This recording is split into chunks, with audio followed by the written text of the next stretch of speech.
Flight Sports TV, man. That's my dude. I rolls with him. You heard what the man said. It's Flight Sports TV.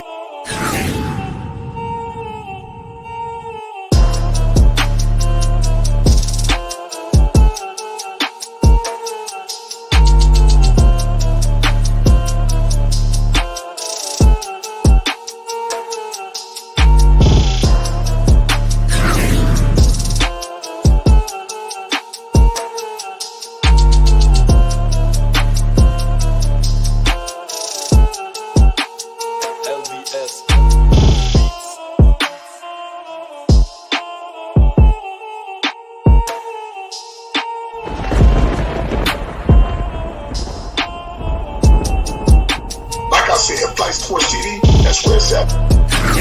Flight Sports TV.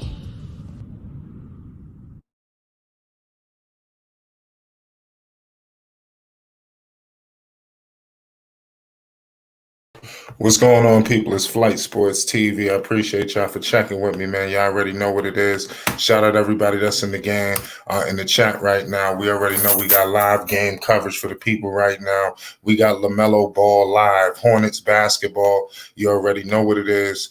Can they continue to win back-to-back wins? You know, the team has been in turmoil, kind of just on a rocky road. As of late, and it seems like they could be on track getting back to their winning ways. Things have been tough for Charlotte, so just give them credit. It should be a hell of a night tonight. Shout out Torian, shout out Melo, shout out Thunder, shout out all the guys that's in the building, man. We appreciate all y'all checking in with the people. Right now, like I said, the Hornets basketball should be coming up shortly. It's about to go down. It's about to go down. It's Flight Sports. We will be going back and forth between each game, so just buckle up, y'all. It's Flight Sports TV. We will be keeping y'all tuned in what's going on with Chicago as well. But we got Hornets basketball. New rules. The protocols are down to 6 days, so Zoe's coming back soon. Thank God. Or 5. I mean, we did hear about that.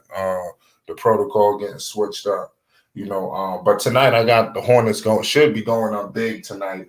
Hopefully they don't underestimate the Houston Rockets, because it seems like when you underestimate the Houston Rockets, they come out and sneak you. You understand? And that's the last thing you want to do is get snuck. I'm telling you, you just don't want that. It's going to be a great evening for basketball tonight. You got the Chicago Bulls, you got the Charlotte Hornets. Like I said, we're going to be flipping back and forth. And staying in tune with the people. I must admit, this new Hornets gear, I'm telling you, Melo right now is sporting, he's dribbling right now. This Hornets gear is retarded, I'm telling you. If y'all not in tune with the Hornets gear that they selling on these websites, man, I think y'all really cheating yourselves. LaMelo Ball is swagged out in his Hornets attire. And I'm telling you, those MB1s couldn't look any smoother. I'm telling you, they couldn't. Them MB1s, those movie like. Everybody running to them stores to cop them MB1s. You silly if you don't. But yeah, we got good game coverage, y'all. Tip-off should be shortly. You know how they do it, take about 10 to 15 minutes. Thunder said Rockets are one of those teams that if you let them go on a run, it's over. They can take their foot off the gas. Yeah, that's a fact. That's the thing about the Rockets. You can't. That if you think that this team is all of all she wrote, the Rockets will come back and beat you. The Rockets could beat anybody on any given night. So you just don't take them for granted. You've seen what happened to the Chicago Bulls. And I think they lost to Houston last time. The Hornets lost to Houston too. So I see Houston getting killed tonight. You don't lose to a team like this that you're supposed to beat, and then it's over. It's not. This is gonna be a hell of a night tonight. Shout out all my Hornets fans. Shout out all the people that's rocking with the Houston Rockets too. We got a lot of Houston Rockets people in the building. We got a lot of people from Texas that rocking with us. Shout out to my man Kid Austin from Austin, Texas. Shout out to the whole Longhorn State. You already know what it is. There's a lot of people getting money in Texas. You already know what it is. It's Flight Sports TV. We support you. We rocking with you. You already know what it is. We should have tip-off coverage shortly. We got a commercial break in Charlotte. Like I said, we got big shout out to NBA old boy Zen Master. Salute, definitely salute. Salute to everybody that's on this on the chat right now, riding with Flight Sports TV. You understand? That's a major fact. We got big time basketball coming on today. We got Chicago Bulls action without Lonzo Ball. I'm telling you, that's not going to be pretty. But we will be going back and forth between Melo and the Chicago Bulls tonight. You know, who knows what might happen with these titles. But right now, we're setting off Hornets basketball right now until otherwise. Like I said, I'm expecting a major blowout tonight. Let me know what's going on. What's your thoughts in the comment section, or what's your thoughts on the Charlotte Hornets? How their season going so far? Let me know what's your thoughts on the Hornets, because the Hornets have been, I would say, a surprise team to most, even though it was not a surprise to us. We kind of knew that this was going to be an elite basketball team, but like I said, it's been a surprise to the large section of basketball fans across the world and the country. So we definitely got to pay major homage to that, man. This is going to be a great night for basketball. Great night. You know, and it sucks that Lonzo Ball is not playing, you know, but it is what it is. Lonzo will be back in. Shout out to Miles Bridges, too. Tonight he'll be out. P.J. Washington will be out. They entered the health and safety protocols. You know, they'll be out against the Houston Rockets. Miles Bridges are averaging 19 points per game, too. This should open up roster opportunities for Cody Martin. You understand? This should be pretty good. You know, everybody, you know, guys got to seize these opportunities. When you have these protocol situations, you may think, oh, man, it's all she wrote. It's hell on earth. Nah, man, believe it or not, you know, it's good. You know, because it opens up the door for people who would not usually have the opportunity, you know, and that way they take off, they end up taking the game to another level, and then the team gets healthy. And before you know it, you got a well-oiled machine on your hands, you know. So I expect that to happen with the Chicago Bulls as well. You know, shout out to LaMelo Ball. The last time they played the Houston Rockets, he put up a triple-double. He had 19 points. 11 rebounds and 13 assists, and Kelly Oubre put up 23 off the bench, and the Rockets won in overtime by 3 points. I mean, the Rockets always squeeze and went out, and Christian Wood put up 33 buckets. You understand? So, goddamn, Houston put up 23 threes, so you know Houston is going to put up the three ball. So, you know, you don't really want to go to a three-point shootout with this team if you don't have to. You know, basically all you got to do with Houston is put the fire to them early. You know, if you're running around playing with Houston, they're gonna bite you in the ass. We know this. You can't play with Houston. You know, you put these young boys away. You know, because if you let them hang around, I'm telling you. We got a commercial break right now in Charlotte. We should have tip off shortly. Everybody get ready. We got big baller brand. You know, the boys, they coming through tonight. You know, we got two. Well, except for Lonzo, my 22 draft prospects. Down Jabari Smith, Chet Holmgren. Ben Cheerio, Jaden Ivey, Jalen Duran, Kendall Brown, Patrick Baldwin, Keegan Murray, Jaden Hardy, Gene Motterell. Okay, yeah, he bringing up a lot of these names. You know me, I don't follow all of them. You know, I only follow the major players. You know, I know who the top guys are. Who's gonna be them draft picks. But just be ready, y'all. Like I said, we got tip off shortly. We got a commercial break in Charlotte. It's about to go down, y'all. It's Flight Sports TV. Y'all already know what it is. Shout out to everybody that's rocking with the channel. It's about to go down. Dude told my not in order. Let me know who you think going number one in that draft. That's a good question. Who's going number one in next year's draft? Give me your top 3 predictions. For you draft lovers, you understand? Because there's a lot of y'all teams, you know, who expect it to be, you know, nice. Y'all might be looking in the lottery. You know, a lot of teams, they may be resorting to the lottery soon, I'm telling you. You'll see. Just wait and see. It's Flight Sports TV. I appreciate everybody that's checking with me and rocking with the channel. You already know what it is. You support the channel will support you back. We got commercial break coverage in Charlotte. We will be going back and forth between games. We do have Chicago Bulls coverage today with no Lonzo Ball. It is what it is. He says Jalen. Shout out to Dave James. Dave James in here early talking crazy. He just walked in the building. And he up here talking about Jalen Green is about to go on a tear. I mean, damn. I know you're a Jalen Green dude. You're a Cade Cunningham guy, though. That's your guy, Cade Cunningham. So just roll with your guys. You understand? I'm playing with you. Jalen Green is a problem. I've been watching. That dude got major ups.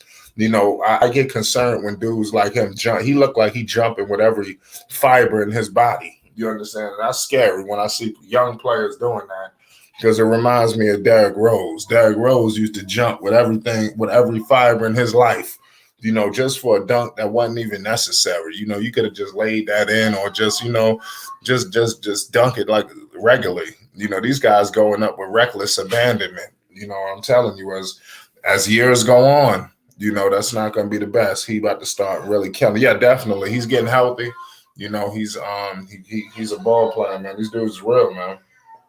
Houston has got a bright future.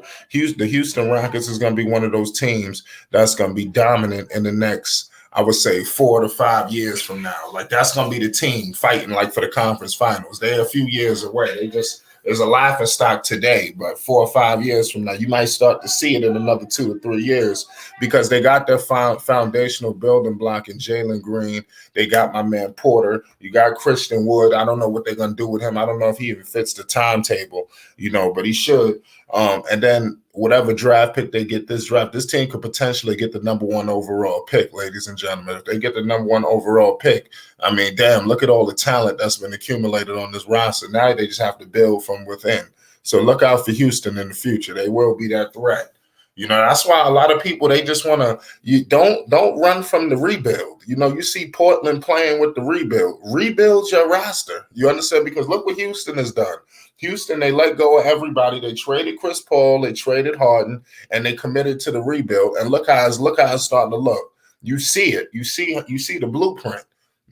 So Portland got to make a decision. You're gonna keep fooling around, or you're gonna go to the rebuild. Ain't nothing wrong with the rebuild. It's just a reset of the franchise. That's all. The Knicks did it. It didn't really work out that well for the Knicks. But let's see what happens. I don't know. But shout out to the people, man. Don't ever disrespect the rebuild. It's good for basketball. Right now, they're doing the starting lineups right now. Gordon Hayward is being introduced. This should be a hell of a night tonight. Hornets basketball. You understand? Shout out to all my Hornets fans. Said Melo probably gonna drop 40 tonight. Damn, that's what you call it? Melo with the 40 piece? I don't know about Melo with the 40. Who knows? Shout out Basil Carpenter Jr. I see a lot of day ones in the building. We got live Hornets coverage, Hornets versus Houston. It says, amen, rebuild with high energy players. Thank you. That's what I'm saying. People they said Knicks never did a rebuild. Yeah, they did like a soft rebuild. They never really fully committed, and they still flirting with possibly moving the whole damn roster for somebody crazy. You got to commit to the rebuild. That's the problem. People don't want to do it. You have to. I think Charlotte is kind of, they doing kind of like a soft rebuild because they got Terry Rozier. Rozier was all right. They never really bottomed out, like these other teams are doing. They kind of doing a different kind of rebuild. But when you get LaMelo Ball, your rebuild gets accelerated. So they on track.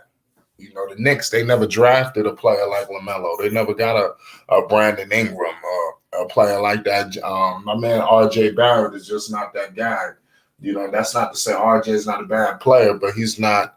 I don't know if he's a franchise player. I think R.J. might be a great number 2. I don't know. Time could tell. See, we just judging these players at a very young age. We don't know. But don't ever sleep on the rebuild. We got coverage coming up shortly, y'all. We will be flipping back and forth between this and the Bulls game, but we got Hornets coverage coming up right now. I stick with Randall and Toppin and ship out Barrett. I tell you what, Obi Toppin is turning into a man before our very eyes. I like what I'm seeing from Obi. Obi is the truth. Shout out Obi Toppin. So the Knicks only have top 5 picks in the past 20 years. Yeah, you're right about that. But, I mean, they drafted a lot of young players, it's a lot of people. Like, you look at DeRozan, for instance. He wasn't no top 10 pick. These guys wasn't top 10 lottery picks. They was flirting. They were top 10, but they wasn't no top 5 picks, The Knicks, they had top 10 picks, man. Lottery picks for the last couple of years. We drafted Frank Ntilikina. We drafted Kevin Knox. These guys didn't pan out. These are 2 wasted drafts. So if you rebuilding, you gotta make the right moves because one fuck up, I'm telling you, it'll set you back for a few years. Ask New York. You got LaMelo, Terry Rozier, Gordon Hayward, Jalen McDaniels, and Mason Plumlee starting. Let me know in the chat what's your thoughts on Mason Plumlee. Are y'all pleased with his performance this season? Christian Wood and Plumlee is jumping for the jump ball, or you got LaMelo Ball with the basketball right now. Houston, there's a lot of play. I ain't gonna lie. Houston is a team that is going through an influx. So all these names, I'm not the best with these idiotic names. I'm not even sure if my man Jalen Green is playing tonight, or they got him coming off the bench. I don't know. Somebody need to verify that for me. I'm not 100% sure. But who is that? Mason Plumlee just blocked somebody. I'm trying to figure out who these dudes are. Is that John Wall? No, that's I'm gonna say they got names I haven't heard of in years. I'm trying to tell you, when you all these people getting picked up, you got dudes getting picked up we've never heard of. I mean, have we ever seriously? Nawara. They got a dude out here from Houston. This dude, his name is Nawara. Are you hearing me? The Hornets on the board already, 3-0. Eric Gordon. I recognize Eric Gordon and Christian Wood. You know, I mean Nawara, whatever his name is. He just been found. Nawara. This is nobody watches the Rockets. LOL. We had the Rockets, and they still have some time away. They're going through a rebuild, and they got all these people in COVID protocol. So this roster is just looking filthy. It's looking straight filthy. Dude said it takes 6 days for players to get the stand. Okay. Well, you mean to get cleared? I did hear that they shortened the window, so I think that's good. Because we want guys back. Guys can't be out no 10, 12 days. That's not really beneficial. Oh, LaMelo out here getting freaky. Being dumped it off to Plumlee, gave it to Gordon Hayward. Gordon Hayward just got fouled. A lot of people are disgusted with Gordon Hayward. People want him moved for whatever reason. I don't know. Gordon Hayward is all right. So 3-0 still. You got a good basketball game. Terry Rozier right now with the Rock guarded by Eric Gordon. A veteran team need to come up, go ahead and pick up Eric Gordon and start playing. Terry Rozier getting McDaniels. McDaniels just hit a 3 in the corner. That dude Jalen McDaniels is all right. I like him. Terry Rozier looked like he just coming into his own. This should be like I said. This roster is going to be a good roster for years to come. They're just going to make the right decisions. Christian Wood just hit a 3. Christian Wood will fit perfectly with the Bulls, definitely. Christian Wood is versatile. He kind of lost some steam. Everybody was very high on Christian Wood, but for whatever reason, I don't know. It's like he kind of cooled down. Maybe it's because of the Houston Rockets. LaMelo Ball just scored. He's on the board right now. I got 3-8. We got Uncle Vern in the building. What's good on? You there? Can you hear me? Yeah. I got my man. Terry Rozier for 3. Cash. Terry Rozier just shot a 3 right in my man Christian Wood's face. That timeout looked like it's coming up shortly. It was almost time for Houston to call that timeout. Oh, okay. What's going on, Uncle Vern? How you feeling? It's all good. It's all good. Flat. I can't complain. Yeah, I'm good. I was hoping you was going. What'd you say? What'd you say, Uncle Vine? Okay. That's all you said. You was hoping I was gonna go do a show. Christian Wood just hit a backboard floater. 6-13. Give credit to Melo too for facilitating this offense. Melo don't get enough credit for his facilitating and willing to pass the ball. Everybody just look at Melo as the scorer. He the scorer. He the dude that's gonna put up 30 and 40. Melo is that dude that's gonna put up a bunch of assists too. Oh, Melo from deep. Oh, he just missed a 3-pointer. Melo took a wild 3. Shout out to the chat. We got Eric Gordon, Christian Wood right now dribbling the ball on my man Terry Rozier. We got Nawawa shooting the 3 Cash over McDaniels. Nawawa just hit a three in McDaniel's face, and he couldn't do shit about it. LaMelo Ball, he gives it to Rozier, back to LaMelo Ball. Those are the McDaniels for the corner. Turnover. McDaniels turns the ball over. Houston basketball.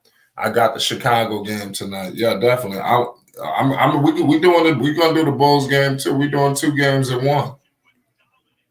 You know we gotta do Melo. Come on, man. This is Melo Ball. Let's be real. Christian Wood. He another dude that shoot too many threes. Christian Wood gotta stop shooting these threes. Christian Wood gotta attack the basket. You know, he another dude that can attack the basket, but he don't. We got 12-13. See, it looked like Charlotte was just about to pull away big. And the Houston just, closing up the gap. Give credit to Houston right now. I'm trying to figure out who's guarding Melo. Who they got on Melo? They got some dude I ain't never heard of. I love these jerseys by the Hornets, too. These jerseys are crazy. Oh, LaMelo ready to position himself for this three. Oh, mid-range Melo. Missed. Melo just missed twice again. It's coming. Oh, turnover. Hornets turnover to Plumlee. Plumlee just hit it, just laid it up in transition and turnover from Houston. 12-15. Charlotte, 7 minutes in the first quarter. It's going down. It's Flight Sports TV. Christian Wood fouled by Plumlee. 2 shots. We got 2 shots and a commercial break in Charlotte.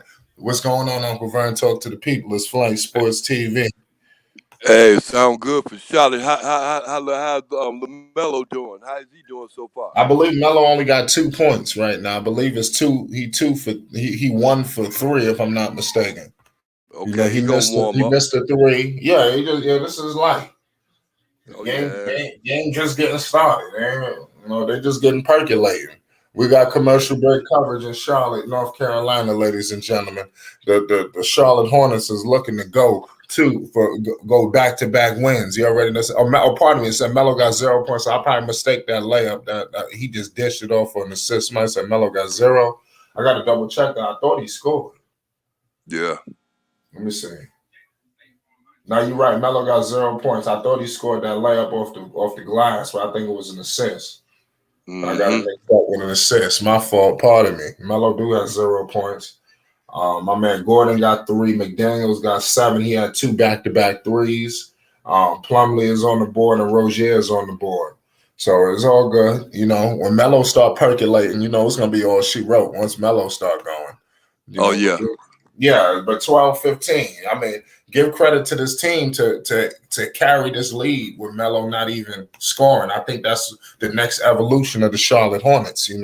They got to be able to win games and get leads, finish games as well without LaMelo Ball's heroics all the time. Because LaMelo Ball can't play hero every single night.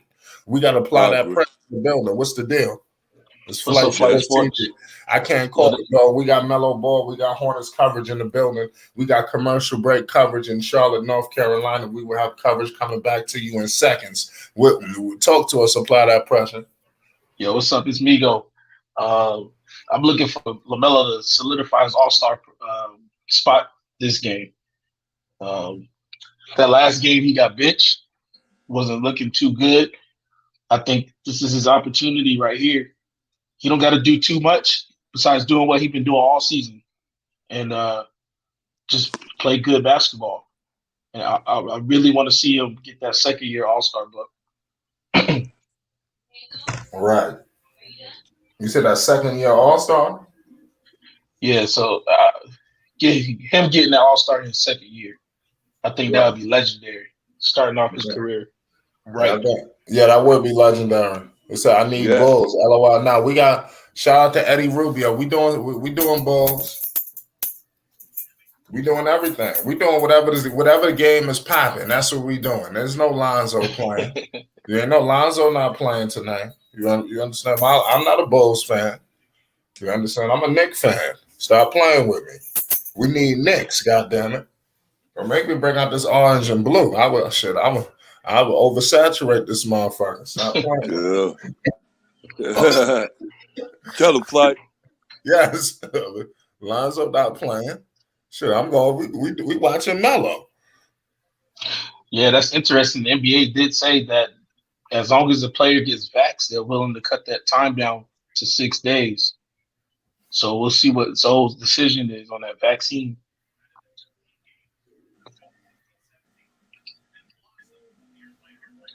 Oh, okay. I didn't know that. I didn't know they was doing that too. Yeah. So in order to get the 6 days, you got to get vaxxed. Right, because usually it'll be 10 to 12. Right. Right.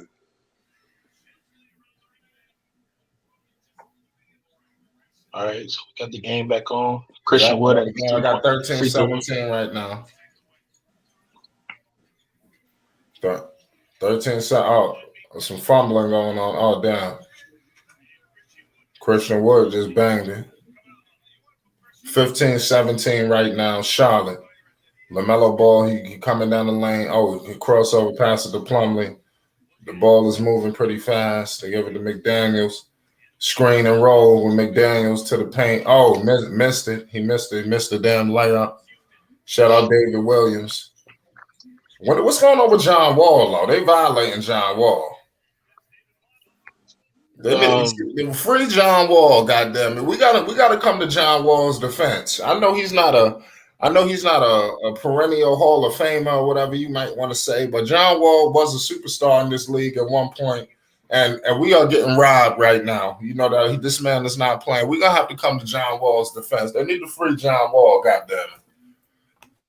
They probably trying to trade him. The last thing I saw, and this was a month ago, was that John Wall wanted to play.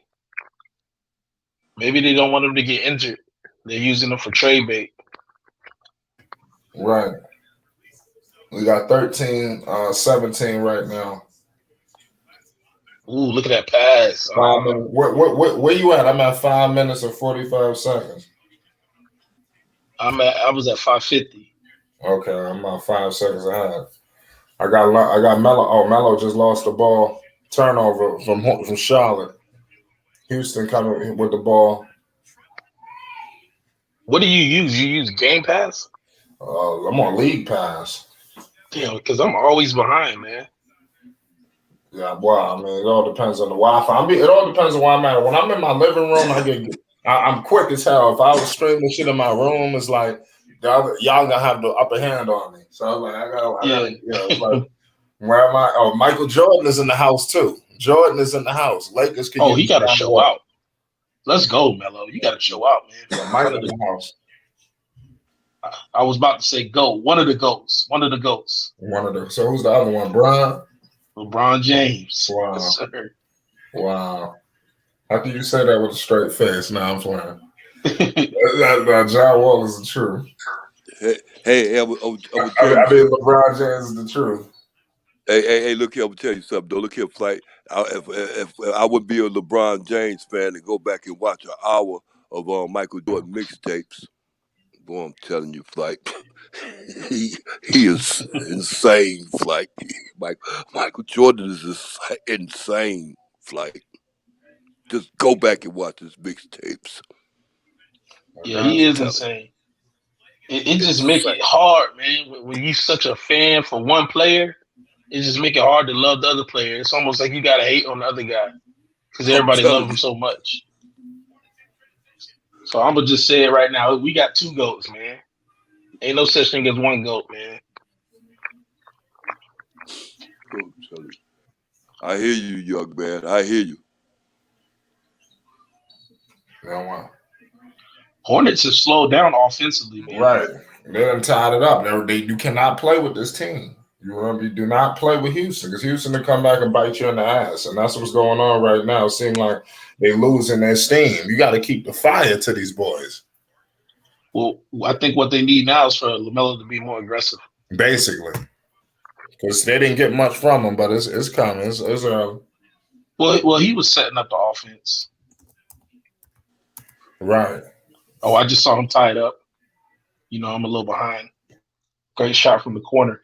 He be hitting that off balance three, man. I don't know how he be doing that. Right. He's such an unorthodox player. The shots that you think he's not going to make, he makes. Right. It says Jaheim Nesbitt. Melo made a 3, then sits on the bench. Yeah, I mean, that's classic Borrego. Do you expect anything else? Once Melo looked like he getting percolating, it seemed like they're working against him, right? Well, why would they do some shit like that? Melo just hits a 3 and they sitting him down. That's when you keep him out there. The kid is young as hell. He need to play 40 minutes. Then LeVar give them the cheat code. They don't want to listen. They don't want to listen to shit. We got a tie game, 22-22. Houston, Charlotte is going down in Charlotte. 3 minutes and some change. Yep. I'm gonna be objective and I'm gonna say, Melo when he out there, he gotta make the minutes count. Facts. And you can't have Ish Smith showing you up. I know. Listen, just like Jordan, we appreciate Jordan because he was a what? He was a killer. Right. You can't have Ish Smith outplaying you. You cannot have Ish Smith outplaying you. When LaMelo's on the court, I need him to be a dog.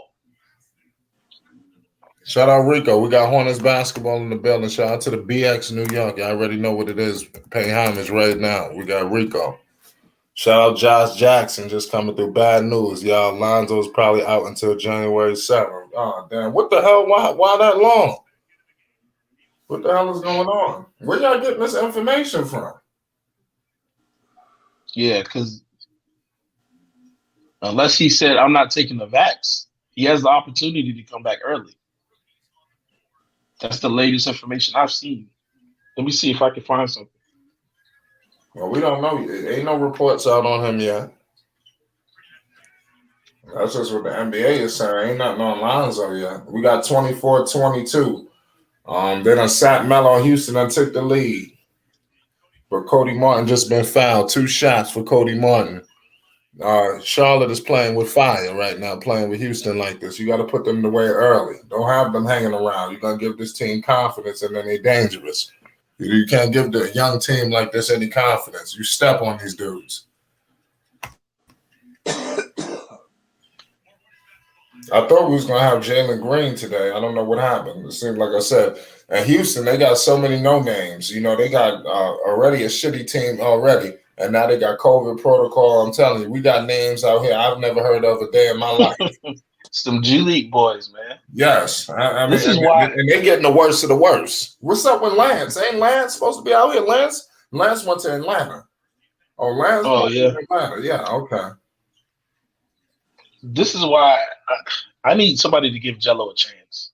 Yes, especially now in this climate with all this shit going on. How's Jello not been picked up? It's a disgrace. That's how we know. Like, this just confirms everything. It's politics, man. Yeah, there's no reason why Jello shouldn't be in the league right now. They're giving out all these 10 days. Like, where's J.R. Smith's 10 day? What about Iman Shumpert? These are NBA champions. Shoot, Iman Shumpert said he wanted to come back. Did you see that recent interview? JR he said he'd come back and play for the Lakers. Man, they picking and choosing who they allowing to come back. Like, how J.R. Smith can't play. J.R. Smith said he was J.R. Smith is in college right now. Yeah, let me tell you what they're doing to these NBA champions. Mind you, and they all play for the Knicks. So this is why the black ball. We got commercial break coverage. Hornets down 26-25. But yeah, what the? Oh yeah, J.R. Smith and my guys pretty much. They got my man Iman Shumpert dancing with the stars. Do you understand what I'm saying? This man is out here dancing with the stars on ice. You understand? J.R. Smith, they got this dude out here playing golf. You understand? I'm trying to figure out what did LeBron James do to these dudes? What happened? This is crazy. I don't like what happened to these NBA champions. These are champions, and I feel like they're being made a mockery of. Well, if you recall, like we supposed to, it should be no joking or laughing when we discussing J.R. Smith. Do we know who J.R. Smith was? I know y'all. I'm from New York. J.R. Smith is from New Jersey. He went to St. Benedict's Prep High School. J.R. Smith was a phenom in the whole tri-state area. If you didn't know who J.R. Smith, J.R. Smith was one of my favorite players coming up. I followed him all the way back in high school. He was a machine. The way he used to dunk, I don't know if people know about J.R. Smith. And the shooting, J.R. Smith could have been Dwayne Wade, but J.R. Smith was a lazy basketball player.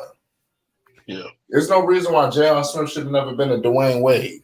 He could have been, but he would have took basketball more serious. He had all the talent. And he was at one point when he played for the Nuggets. Yes, he had it all. J.R. Smith was a phenom. You understand? A prodigy. I don't think people realize. We talk about the Ball brothers and all of that. It wasn't to that level. But J.R. Smith was a household name in that tri-state area. He came straight out of high school. J.R. Smith got drafted out of high school. He was a hell of a dunker. You don't remember how good of a dunker J.R. was because he ended up turning into a shooter. He was a sniper too, J.R. He could have been a better shooter than he was. J.R. Smith could have went down as a Hall of Famer. He didn't take basketball serious enough. If he treated basketball like LeBron, he would be a Hall of Famer. He made some key plays for the Cleveland Cavaliers, but there's one play that probably got him out the league, and that's that last play he made on he got that rebound and dribbled it out. It's that one play I think he'll forever be known for. It's unfortunate. You talking about that idiotic play that he did? Yeah, in the finals, when he dribbled the ball out instead of going back up with the ball, closing the game out.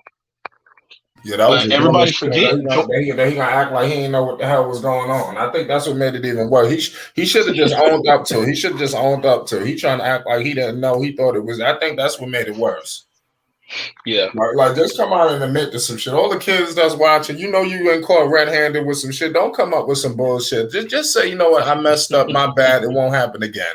Sometimes it's easier like that instead of you trying to deny it and lie, but you just look like an idiot. Just own up to the lie or whatever you did wrong. I'm telling you, it's gonna be better for you. That's facts. Yeah. This dude trying to go up to the podium talking about he thought they was up. He thought they was there. He thought the memes, man. And then you got LeBron James at the podium. He over there trying to be as professional as possible. Oh yeah. Talking about I'm not gonna shit on J.R. Smith. Was he on the roster again after that? Oh, Kelly Oubre just banged him. Was he on the team the next year? No. But they ended up getting him on the Lakers. He went to the Lakers. Yeah, he went to the Lakers. Yeah. He was on the team. They sent his ass home. You don't remember? Yeah. We got LeBron was 29. LeBron was on that Lakers team. Yeah, I know. That's what happened after that year. LeBron is up and left. I'm telling you, he's gonna up and leave these idiots too next. Watch. That was the NBA bubble. If you remember. Because remember, JR I think he was out of the league, and then the Lakers picked him up because they couldn't get Avery Bradley. Yeah, I think he got love for J.R. Smith, though. J.R. Smith a real dude. It's just he an idiot. Yeah, they homies. They like J.R. because he a real dude to hang out with. I know he is. Even though I don't know him, I can just tell, he ingratiated himself well with those dudes. And he's been through a lot, losing kids and all kinds of stuff. We got Rico on the building. What's good, Rico? We got Hornets coverage. What up, Flay? I'm outside. I'm just listening. Okay. Dude said he moving and grooving. He outside. It's 27-29. Charlotte is going down. LaMelo Ball still on the bench. I'm pretty sure he's going to start that second quarter off strong. Yeah. We appreciate everybody that's tuning in and rocking with the whole Flight Sports TV movement. But don't get it twisted. We will be keeping you on track of what's going on with the Bulls as well. So don't get silly out here. We watching everything. It's 27-31 right now. You understand? We winding down like 30 seconds and some change left in the first quarter. Give credit to Charlotte. Houston. They cut the lead down 2. 33 seconds in the first quarter. Houston then cut the lead to 2. Ish Smith is out there. I'm starting to feel like the coach is loving Ish Smith a little too much.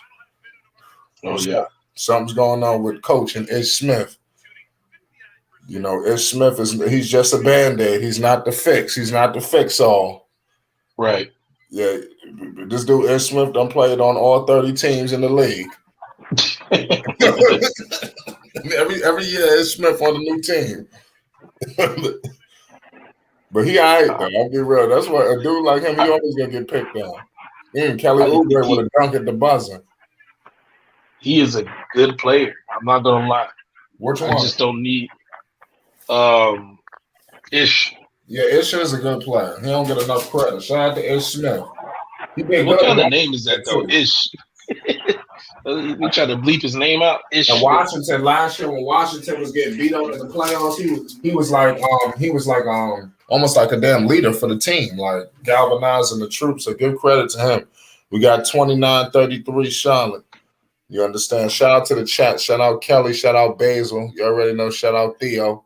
To my Evan Mobley, Rookie of the Year. What's good with this whole Evan Mobley shit? Everybody's so high on Mobley. We got commercial break coverage at the end of the first. Let's talk about some of these rookies and these players. What's up with how good is Evan Mobley? Evan Mobley is amazing. Yes. Let's hear from Rico. Evan Mobley is so nice. People are thinking LeBron's going to go back there. That's what he's doing in Cleveland. People are saying LeBron's last hurrah is going to be back in Cleveland with Evan Mobley. They probably gonna draft they're gonna draft his son. Whoever get Bronny. That's gonna be like a consolation prize. The thing is, though, Evan Mobley is not number one right now, projected for Rookie of the Year. It's Scotty Barnes for the Raptors. So it's them two back and forth. So we'll see what plays out throughout the year. But so far, Scotty Barnes has remained consistently that number one position. And he's balling out. Versus in Cleveland, Evan Mobley is balling out, but you can attribute, I guess you can probably do the same thing in Toronto, but you can attribute some of that success to, what's that boy name? They're trying to make an all-star. Garland? Yeah, Darius Garland, yeah. Yeah, so I don't know if that's going to take a little bit of shine away from him. Should it, because he's a rookie, but they almost got similar stats, to be honest. Right. It's a close race. The only thing is he's leading his team. Well, I don't know if you want to say leading, but he's definitely co-leading his team. I think they're the 5th seed right now. Nobody picked them. Oh, yeah, for sure. Cleveland as a 5th seed? Nobody. The betting odds on that, you'll be a millionaire right now. Nobody's seen that from Cleveland. Cleveland is one of the surprise teams. There's always a surprise team. You know, every year there's somebody that shocks you. Yeah, there'll be a good team that's gonna get bumped in the first round. Oh yeah, they're definitely going home. I don't think anybody believe that they're gonna be sticking around. We got all access in the building. 29-33, Charlotte. Shout out Deck.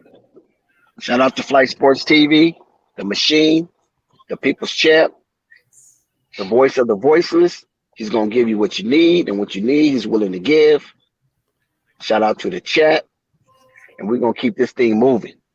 It's all about production, Right, production. So there's no Lonzo tonight. We will be keeping y'all updated with the Bulls. So no, let's not be silly. You know, we will be keeping y'all in tune. But right now we got LaMelo Ball coverage. What's going on with you, Dex? What's the deal? Talk to the people. Yes, you know, I was feeling a little under the weather, and I was concerned that I might have got hit with COVID, but I went and took a test, and so far so good. I think it was just my allergies acting up, because all of a sudden, you know, out here in Cali, it started raining and it got a little cold, and I don't think my body adjusted properly, and so I'm feeling good. You know, she nourished me back to health by giving me her witch's brew and her hocus pocus potions. And so I'm feeling good now. I'm on my way to Panera Bread to get some soup. What you got, broccoli and cheddar soup? Talk to the people. I don't know exactly what soup I'm gonna get. When I told her when I get there, I'll FaceTime her, and then she can, you know, because I'm going to her instructions, you know what I'm saying? Because she's the one nursing me back to strength. So yeah, whatever she say get, that's what I'm gonna get. Yo, that Panero bread. I'm telling the people right now, I just got on Panero bread over the summer. Panero bread What? is the shit. Yo, I just started fucking with Panero bread, Dex. Oh wow. What's up, that broccoli and cheddar soup? I got some baguettes. You know, that's a damn. I said, yo, can you give me some more of this shit? Oh, well, if you fucking with Panera Bread right now, then YouTube must be good to you, brother. Yeah, right. Yeah, man. I just got to go into that. That shit is kind of pricey though, but I like that's it. That's what I'm saying. Yeah, that's what I'm saying. You know, ain't for the average. That's for damn sure. Nah, I remember I was ordering some shit. The lady said this shit. The total would be $40. I said, what the hell? And the portion small too. I just got 2 meals. Another portion small. I was like, nah. I said, I'm about to eat this shit and still be hungry. For real. Nah, they got them Philly. I got a Philly cheesesteak. I get the whole sandwich though. Shit, you know, that shit is good. Panera bread is a shit. Y'all better eat Panera bread. It's healthy. It's good for you. Yeah. That's a good place to go to conduct business. Without a doubt. That's underrated for just to make an important shit to do. You know, you want to think. You know, that's where people go, where business people go with their computers, laptops, tablets, and conduct business. Yep. That's a business restaurant. I guess it's the Starbucks of like sandwiches and stuff like that. You know what I'm saying? Yeah. 35. It's a level up from Chipotle, pretty much. Chipotle. Oh yeah. Yeah. Oh, I still eat Chipotle. I had Chipotle last night. Rico, Chipotle good as hell. Chipotle good as hell. Goddamn it! Yeah, it is. Give me a chicken bowl. Shit. What you be getting next? The burrito? No, I get a chicken bowl. Yeah, the bowl. Yeah. My girl, she gets a steak burrito, and she was talking about have them double up on the meat. Sometimes I get the chicken and the steak, depending on how I'm feeling. I tell her, give me chicken and steak. Yeah. Tell them to double up on the meat. I don't care what I get. They just got to throw some queso on it. Queso? I don't get the queso. I get the queso with chips. Oh, okay. I don't really get the chips. I used to, but now I don't. Right. I just get the little burrito bowl with the brown rice, the black beans, the tomato salsa, and a little cheese and a little whipped cream, just a little bit. You mean sour cream? Yeah, sour cream. Yeah, sour cream good as hell. Yeah, that sour cream is good, but I got to be careful, you know. Yeah, I know. Shit, man, my bowl be so damn big, they having a hard time closing the motherfucker. That's how my shit. That's how my shit. Hey, sometimes they be having them little cuties work up in there. You know what I'm saying? And I'll be like, look, don't be giving me no kids portion. Yeah, and you can kind of bully them a little bit, right. But them dudes.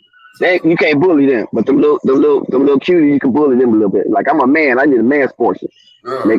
They want to charge you. Now, depending on how you talk, you gotta be like, yo, let me get some more chicken. But depending on how you say it, they're gonna say, you know how much it's gonna be for more chicken. You gotta be smooth with it. And then they is this all right? No, it's not all right. Put some more in there, goddamn. You gotta know how to do it. Exactly, yeah. You come in house, it's gonna be $269 for extra chicken. Oh my goodness! Yeah, I used to actually work at a Chipotle like I want to say a year and a half ago. And they do have cuties in there, but I was working on the grill, so I used to just stay at the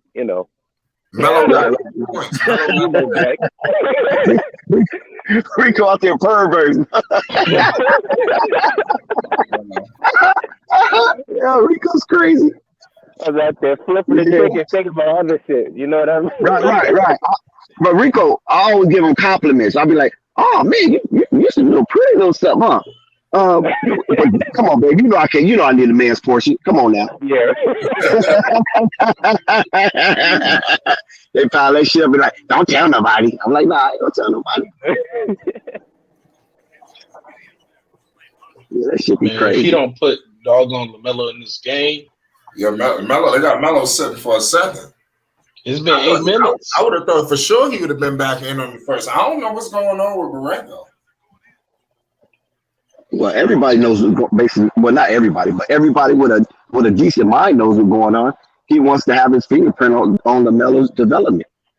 Yeah, that is true. And he gonna force it. Yeah. He will force his hand on this because Melo damn near been out for 12 minutes.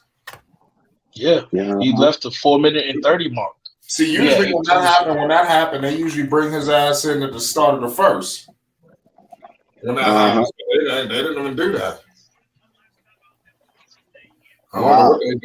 They only down by they only up 3. Yeah, they up 3. So I guess everything is working according to plan. And I was just saying he loving Ish Smith. I think something going on with Ish Smith.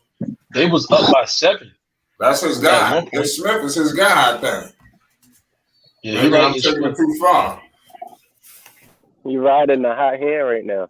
But 12 minutes is a little long for a star player. I'm not gonna lie. Yeah, I don't care how hot you is. Melo was on an MVP list a few weeks ago. You gotta get him back in the game. Ride with your star, man. Win or loss. And also, Melo got a skill set where he can play alongside Ish Smith. So there really ain't no excuse right now. Yeah, there's no excuse for treating a star like that. I don't care. I don't care if the star is 0 for 9.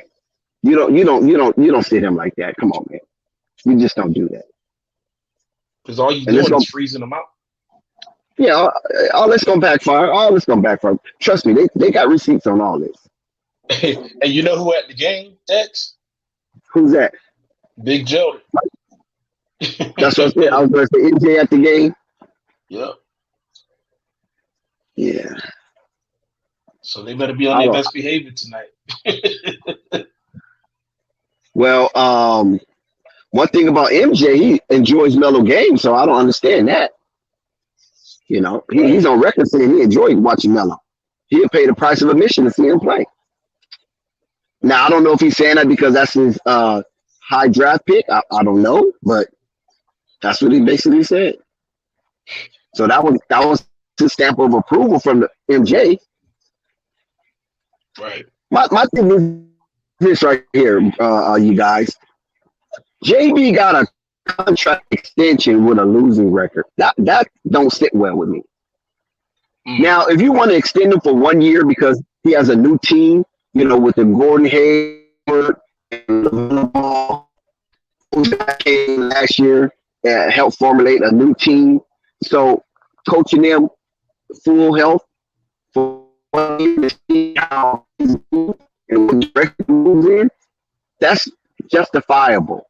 But when you give him a contract extension for multiple years, and yet he has proven that he can win in this league, that right there is tacky. That's tacky management. It's bad management, yeah. No, not bad management. Tacky management. Tacky. You follow what I'm saying?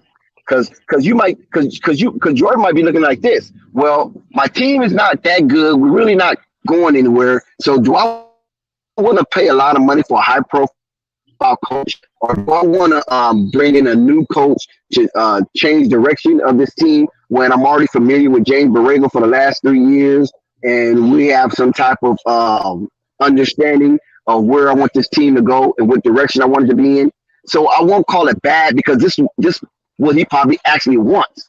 I will call it tacky because that's not the way it should go. You should. You have Miles Bridges, you got LaMelo Ball. You follow what I'm saying? Now you got Kelly Oubre. So those are some good young cores right there. Now you could throw away a Terry Rozier. You could throw away a Gordon Hayward. You follow what I'm saying? You got Cody Martin. So that's pretty solid. You know, he's not the best of players, but he sure ain't the worst player. You understand what I'm saying?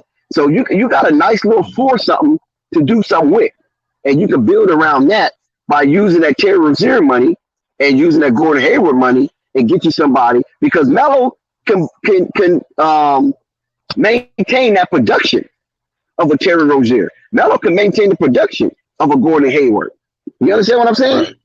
So if you have one player that can maintain that production, and then you have Miles Bridges who can also maintain Gordon Hayward's production, which is not much to maintain in the first place, and you have a Cody Martin that will play like a crash dummy and do all he can to kick. He'll kick, crawl, and he'll kick crawl and start scratching to make something happen, then you have to understand that this is what needed for the team. And you can go forward with that. Now, if you want to keep PJ Washington, keep him. If you don't want to keep PJ Washington, package him up and throw him out with the baby in the bathwater. And as you say that, they just put Melo in the game. As soon as he get in the game, easy assist. Easy assist to plumbing. It's effortless for him. But see, the thing of it is, Melo doesn't care. You know that, right? Melo doesn't care because Melo already knows where his future lies. 40, he knows his future is great. He knows his future is great, regardless if this season becomes a little shaky or rocky between his playing time and his playing minutes. He already knows his future is great. He knows the next phase of his NBA career, he will be playing most likely 38 minutes a game, and that's minimal. He knows this already. Well, before the All-Star, or not the All-Star, before COVID protocols, he was averaging about 38 minutes per game on the 10-game streak. So I don't understand the regression unless there's some kind of restriction on him. Oh, good bucket by Melo. Yeah, and you see that. I don't see why that wasn't a foul. You see that, right? You see what he just did? Yeah, easy. Yeah, exactly. You know what I'm saying? I would say you could put it. They're probably not in a rush. Like I don't know how many years his extension is. Oh my goodness! They might try to match it up with Gordon Hayward's contract. So when they get rid of Gordon Hayward, they might move in a different coaching direction. My bad, man. That doesn't even make sense, though, Rico.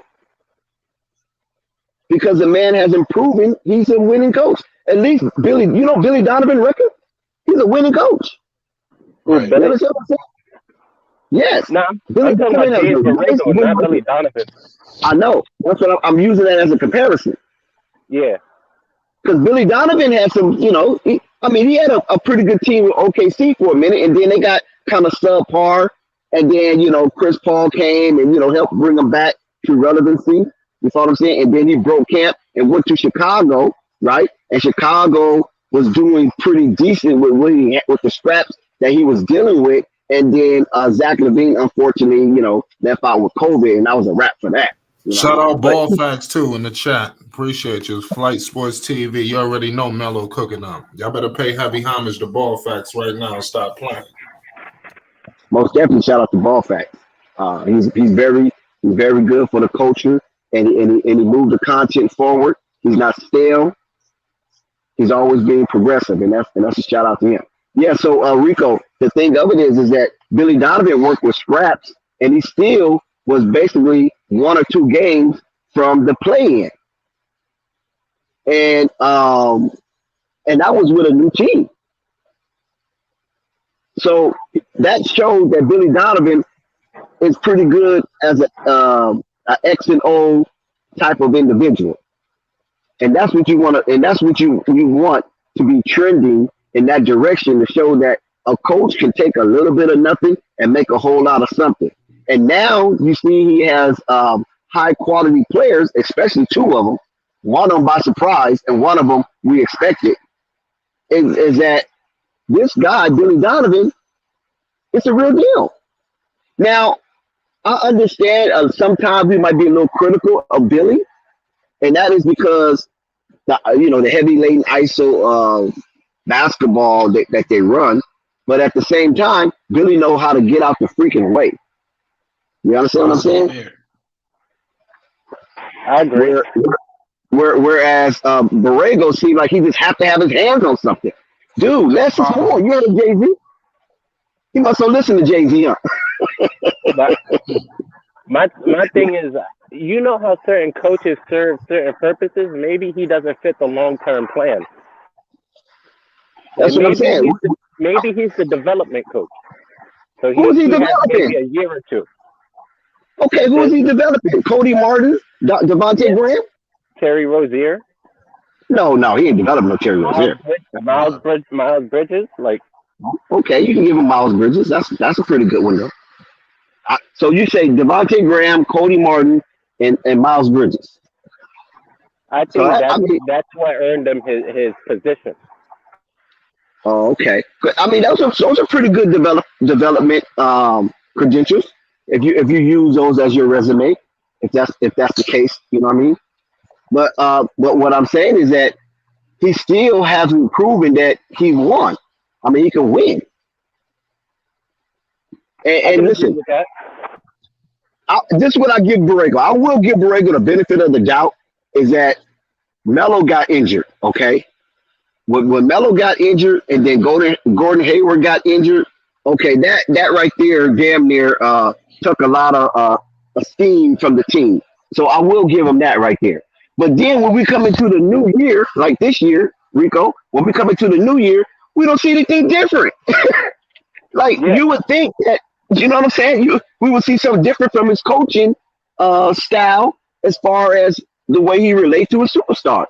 And it just seemed like all he wants to do is kiss Gordon Hayward, you know what, and give Terry Rozier a green light without, committing to any defense.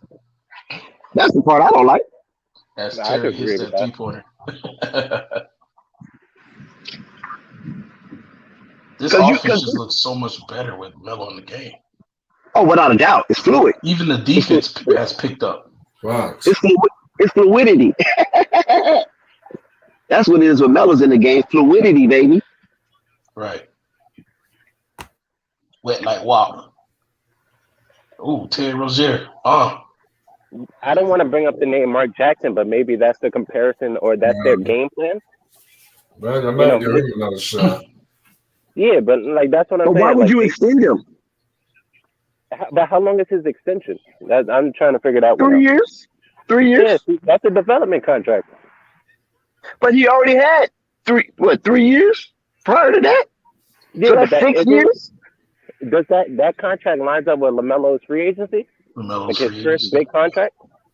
That's a possibility, yes.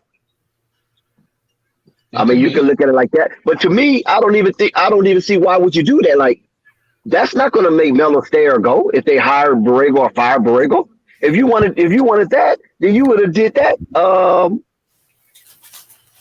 before this contract. You would extend it for 1 year, which he deserved. He deserved to have a fresh, healthy Yeah. Charlotte Hornets team. Mm-hmm. Terry Rozier, baby, nice money. He deserved that year extension to see how he relates to this team, because you remember they're bringing in new players. They're bringing in Plumlee. They're bringing in Ishmael. They're bringing in Kelly Oubre. So they're bringing in like three integral parts because they need these players. They need Plumlee. They need Oubre, and they need Ishmael. So why not give him a year with these people? Why make him feel so comfortable? See, this is what I don't like. Why make him feel so comfortable that he doesn't have to sweat his job?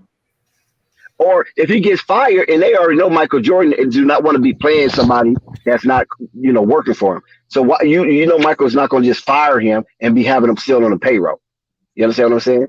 So if he should have been basically like 1 year, let's see what you do with this 1 year, and then we'll evaluate you after the end of the season after 1 year, and then from there they can go if they want to go with extension or not. Because that way he had a new team. They're healthy.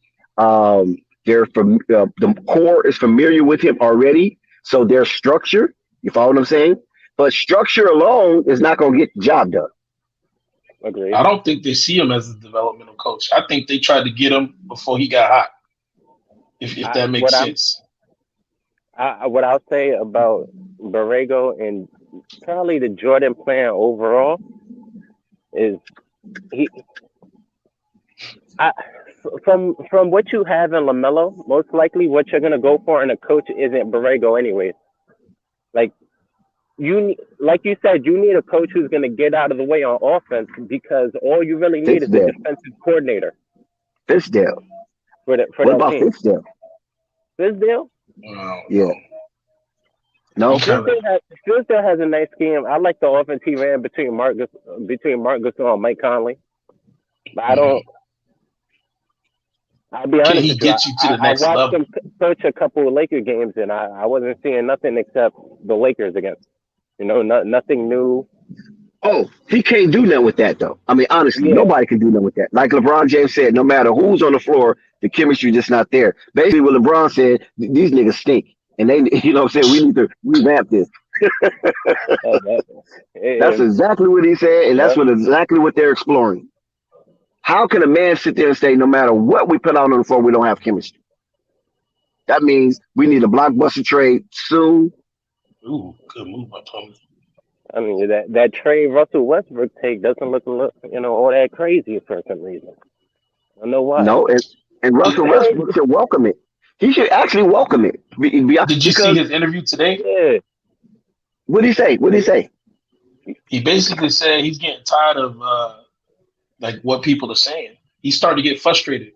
Remember we was talking about how they it's about to explode. It's exploding. Yeah. He's getting frustrated. I don't know if he's frustrated with his teammates or he's just frustrated with what reporters are asking him. But he's getting frustrated, and I can see him maybe possibly being open to a trade. Yeah. What I've seen from Russ, take his ass back to Washington. Did you see Russ early on when the negative talks first started, and Russ's combat to it saying the team just needs to start running with him and adjust to his pace. Oh yeah. Yeah. Now everybody in LeBron is not going to run like that. Here's the thing. LeBron's never ran a top 10 pace in the NBA. Yeah, he slows the offense down. Ever. Yeah, it's never happened. Even when he had D Wade, like it still wasn't happening. I think they were like 12th or something. But that's not a negative on LeBron. LeBron's the type of he's like a Bill Belichick on the floor. Right, exactly. Yeah, exactly. It's not a knock on him, but that's just how he plays. It's interesting that you say that because Russell Westbrook also said in his interview today, from his mouth, that he ain't changing nothing. He gonna play how he wants to play. That's what he said. He said Fizdale has told me to play one way. Vogel has told me to play one way. Other people have told me to play one way. He said, at this time, I think it's time for me to just do what I need to do. That's what he said. Why is Plumlee dunking on everybody? What's up with Plumlee tonight? Jordan on the court. You know what it is. That's interesting about the Russell Westbrook interview. But like most people thought that when you play with LeBron, he's not going to get the blame. You're going to get the blame. Oh yeah. That's a fact. And then especially if LeBron is playing like he's playing. Look, I've seen LeBron. I've seen LeBron, right? On that Brooklyn Nets game. I've seen LeBron stand out of the way and let the Lakers play 4-on-4 for like 3 possessions in a row.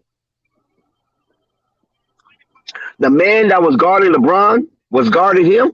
You know what I mean? He was like kind of up on LeBron. And then the Lakers was playing 4-on-4 basketball. So he was actually resting. Yeah. But when Lonzo do that, it's a problem. But I know Lonzo's not, he ain't LeBron, but I'm just saying. He was like pointing to where he wanted what's that boy name? Not Russell Westbrook. Carmelo Anthony. He was basically pointing to Carmelo Anthony where to go and where to stay at. Yeah. Literally. On-court coach. I was like, look at this shit. You would think Carmelo Anthony would already kind of know that, you know what I'm saying? But he was getting buckets though. Carmelo was getting buckets, for a minute. And then the Lakers they got tired. That speaks to the GOAT of LeBron, man. He's able to tell Carmelo what to do. One of the most hard-headed players I've ever seen. Thank you. Yes, exactly. That's what I was saying. Damn, he tell it. And Carmelo was doing it. He'll curl. He'll go to that spot. He'll stay right there. LeBron will tell him, just stay there. Don't move. And then the ball whip around, and then it goes to Carmelo, and then he'll hit the little 3 or he'll hit a little turnaround. I was like, look at this shit right here, man. That's respect. This dude is actually playing Tom Brady role. Or Peyton Manning. Respect. He wasn't even moving. He just stayed still. LeBron did not move. He stayed still, just pointing. It's a blessing and a curse. That's Halftime, Rockets up 14, 64-50. Hornets. I mean, yeah, Hornets. Excuse me. Hornets is up 64-50 against the Houston Rockets. Now, when you actually see that, right? Because that was my first time seeing it from above like that. Normally, I'll be closer to the floor, so you don't see a lot of stuff because too much traffic moving in front of you. You understand what I'm saying? And only thing I can think of is like, wow, why when Lonzo play quarterback like this, it's a problem for everybody. You know what I'm saying? But it seemed like Harden did the same thing. Harden didn't do it as much as LeBron, but Harden done it. He done it a little while. When Patty Mills was cooking, Harden was taking his break on offense. He was just standing back, and the man was guarding Harden. I think it was either Collison or somebody was guarding Collison. All they do is just like guard him. You know what I'm saying? Like face guard him. They don't move. They just stay right there looking at Harden. And Harden's nowhere a part of the offense, and they playing 4-on-4 basketball. I thought that was pretty amazing because I have never really seen it like that. You follow what I'm saying? Even if they was doing it, I couldn't see it because I'm too close to the floor and there's too much traffic moving in front of me throughout the course of the game or throughout the course of certain plays being played. You know what I'm saying? Yeah, my closest comparison would be the KD Warriors. KD used to get the ball on the elbow, and then Stephen Clay and Draymond would just do whatever. You know what I mean? They run the entire offense while KD just, KD beat KD. But if you do need help, it's always there. And I think that's what Steve Kerr was always trying to emphasize to him. Like, just, trust your teammates. They're there for you, but, we got you. That's more of an ISO situation, though, versus coaching. Like LeBron just standing off ball. Right. Doing nothing. He's way away. I'm talking about he's way away. He's way away. He's not even close. Yeah. He's like he's in between the logo and the 3-point arc, somewhere in between that area right there. And the guy just standing there watching LeBron. He's not moving. LeBron's not moving. And they playing 4-on-4 basketball. And the same thing with Harden. Harden was like the same way. But Harden was kind of more of on a diagonal.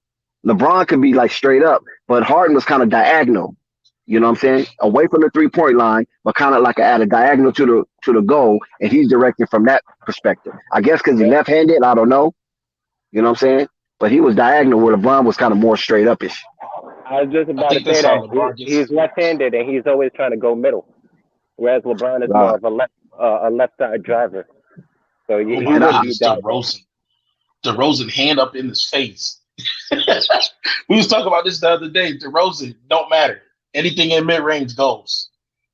And I found that very fascinating, because like I said, I was watching it from the above and I just saw it just caught me like, wait a minute, this guy's not even doing anything. He's just standing right there. Then I look like squinch my eyes, look closer. And just he's moving his hand, putting up numbers. I was like, oh shit. That's a scout report right there. I was like, oh shit. This dude calling plays. I thought he was just, like typical LeBron, just resting and, let the other teams, be involved. Because like I said, when I've seen LeBron play before, okay? But this year, it seemed like LeBron can score on every freaking possession. Yes. If he really wanted to. I feel like that always. I don't know if it's me or what, but I noticed that every time he wanted to score, he scored, unless he get fouled or something like that. But he got to the cup relatively with ease. I was like, wow, this dude could score damn near when he wants to. I feel like he's forced to. His teams were so much better. Last year versus this year, I think he has to score 30 points a game to keep it close. I think that's the difference. He's being forced to play like that. I don't know if he necessarily wants to score 30 points per game. Wow, that's crazy. They say the Bulls are down right now, 36-31. DeMar DeRozan is a problem in the mid-range. It is 43-40. Bulls down by 3. Okay. Second quarter, 8:52 is where I'm at. They said Reddish looking like he's trying to get that Bulls contract. Yeah, y'all can let that go. The Hawks is not getting rid of Cam, man. I'm Y'all gonna go be to the lucky. Bulls game because I was on the Hornets. Let me go to Cam the Reddish Bulls. just scored, by the way, with the Euro. Boom. Lays it in off the backboard. Beautiful. So it seemed like he's a late bloomer because remember when he came out, there was kind of questions about Cam Reddish and how long he's going to be in the league because he wasn't playing up to his draft status. Yeah, he made a substantial jump Oh last man, year. they Matter of wanted to fact, watch the Bulls game. he has Nah, 17 points right now, 6 or 7 shooting. He's balling. they won't let me watch it. Yeah, I guess I have to have my laptop. I mean, not my laptop, my iPad. They won't let me watch it on my iPhone. Yep, Cam Red, but DeMar DeRozan got 17, so they DeRozan. they DeRozan. battled Yes, sir. 17, 3 assists. He is a lock as an all-star starter, in my opinion. Oh yeah, who else can compete with him? With this level of play, I mean, the usuals, your KDs, your Giannis, those type of guys. Now, what is alarming that I hope the Bulls fans are and C Red are recognizing. Shout out to C Red, run with us, Bulls Nation. Is that the Bulls allowed the Hawks to score 36 points in the first quarter? Yeah. That's a no-no. You cannot concede that type of points to a team that's trying to struggle to get back to relevancy. You got to But come why out and is clutch. that? We got to remember Lonzo's not playing. And is Caruso in? I don't know if I see Caruso. No, I don't think Caruso's playing. So I feel like them two defensive guards is out. And I guarantee if we were to look at stats, them guards on the Hawks is eating. Yeah, Well, but I what's mean, the Hawks game looking like, Dax? the Hawks is up by 2, 46 to 44. I'm gonna catch that game too in the second half. I'm Yeah, gonna watch it closer. yeah. We switched over because the Hornets out. Yeah, Yeah, it's halftime. Yeah, it's halftime. right. Because you just can't concede 36 points. I mean, you can't do that, man. And see, and this is what I always talk about Chicago is that they have these quarters where they feel that it's comfortable for them to allow the other team just to have their way. I mean, you got to push these guys on the ground. You got to do something. Hit them with an elbow. You can't just let teams just feel free and comfortable to put up these type of ungodly numbers on you. Because you should only be giving up league average per quarter. You have to instill fear in these inferior teams. The Hawks are 2 games under 500. You cannot let them feel comfortable. I don't care if they're at home or not. You cannot let them feel comfortable running around that court doing what they want to do. Yep. It's a Cam Reddish and Trae Young show. Trae Young got 12 points right now going off. Let me see his stats.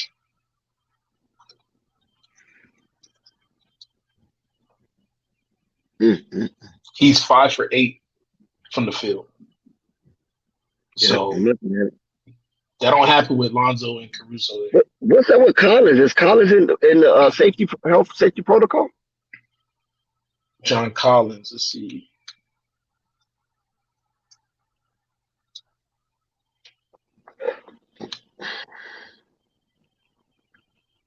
Yep. Oh, okay. And you got Bogdanovich right now. He's not even hot. He's cold right now. And when this guy starts to warm up, it's curtains. Because right now he's 1 for 5. He's shooting 20% from the field, and he's 1 for 3, shooting 33% from 3. So I don't think that's going to hold up. He's going to get hot because he's a shooter. Right. So if he hasn't got hot yet, and Cam Reddish is doing his thing, and Trae Young is doing his thing, then it's going to be a problem for the Bulls because you got Zach and DeRozan that can cancel out any two players on your team. But that third player, when they arise, that could be a problem because Vooch is not guaranteed to cancel out that third player.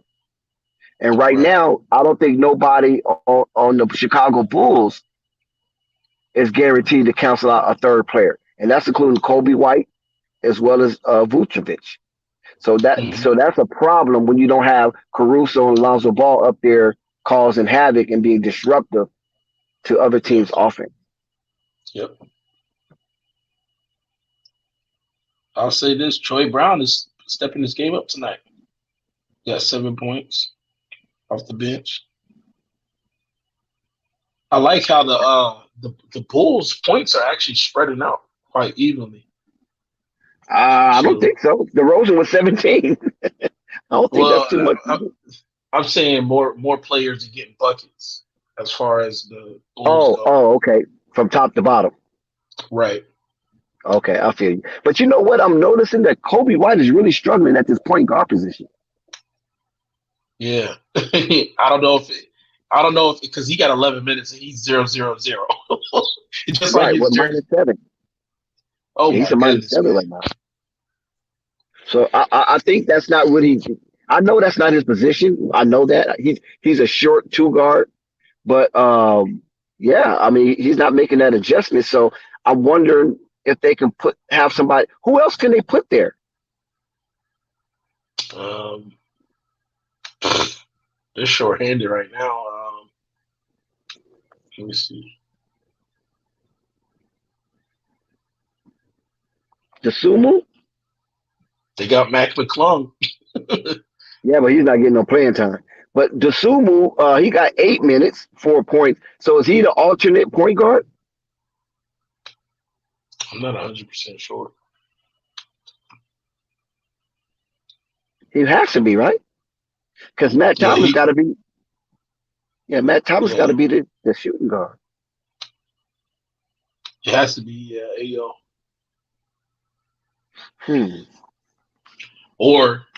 But you know how the Bulls play anyway.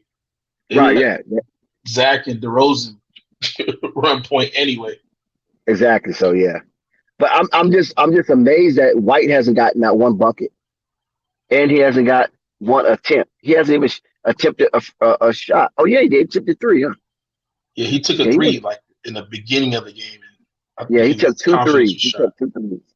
He took 2 threes, 1, 2, and he's 0 for 3 from the field. But that's not enough for a shooter like him.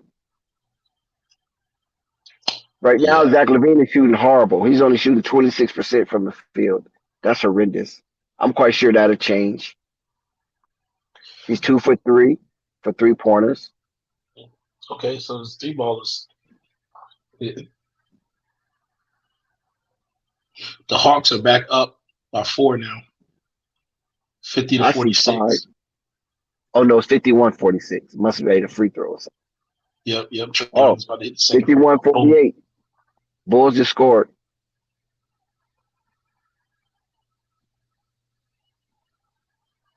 So other games of the night, you got the Celtics versus the Timberwolves.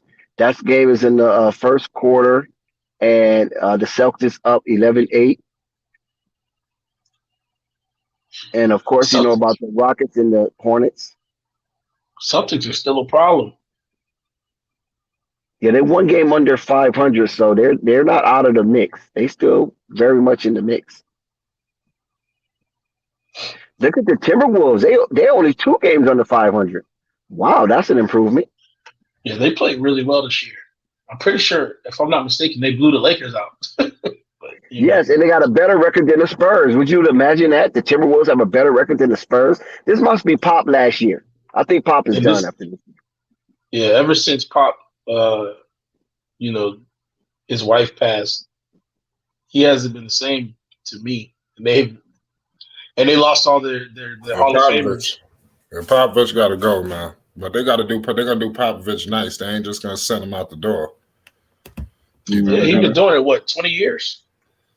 Yeah, but I mean, he's a legend, so they gotta make it seem like he bowed out gracefully. Mm-hmm. I mean, what are the Spurs doing though? Like, are they trying to develop Man, players? they just need this tank. They need to rebuild. See, they're doing what I was saying earlier in the show. You know, where teams are scared to rebuild. You know, I don't know why teams are scared of the rebuild. There's nothing wrong with the rebuild. You know, but that team, the Spurs, they are showing that they are not going to commit to the rebuild. They think they're going to do soft rebuilds. They rebuilding and they don't even know it. So why don't you fully commit? You know, it's like they playing. I will say the other night they smacked the hell out of who was that? They put up 144 points. So they have their flashes where they just be smacking teams. Ravens though sitting in the tree. He back. Who's that? Some of these trolls. Ravens though sitting in the tree. He's back. He used to come to the stream a lot. He making Ray uncomfortable. He said he was uncomfortable. Finally got out of jail, huh? Hey, he finally got out of jail. You served your little time. But Flight, to be on a more serious note, I don't think teams are afraid to rebuild. It's just that what's coming out of the draft down the pipeline, it's not. Yeah, it's not worth it. So you wanna be relevant enough to get quality free agents, because these guys coming out of the draft, they're not staying in college long enough to be developed, and then some of them going to the G League. And when you get to the G League, a lot of times you can get stuck over there. So I think that's the trend that's going on now, because in the past it was very easy to tank your season and try to get in the lottery. The NBA got this draft lottery situated. There's no telling. Hey, right. They changed the rules. Yeah, they changed the rules. It's not that easy. But at the same time, I don't think these teams are trusting some of these young players that's coming through the pipeline. They'd rather be somewhere around 500 or a few games under 500 and try to convince a quality free agent to come and be that missing link to help them over the hump. That's what it looks like to me. That's where the trend is going. I agree. Because you can't even depend on the G League anymore. At one time, it used to be like you could depend on the G League, right? Where you got some decent players, they just holding them down there for the time being, and then when they come up, they give you quality minutes and quality play. Now, a lot of these G League guys are really not doing that. You're not hearing these unsung heroes coming from the G League as you did in time past. When it was the D League or when they first changed over to the naming it the G League, because they didn't want to offend the player's ego by talk about their D, and when you get a grade, a D is failure. You feel me? So that's why they changed the name from D League to G League. Yeah. That's messed up. They should have kept it like that.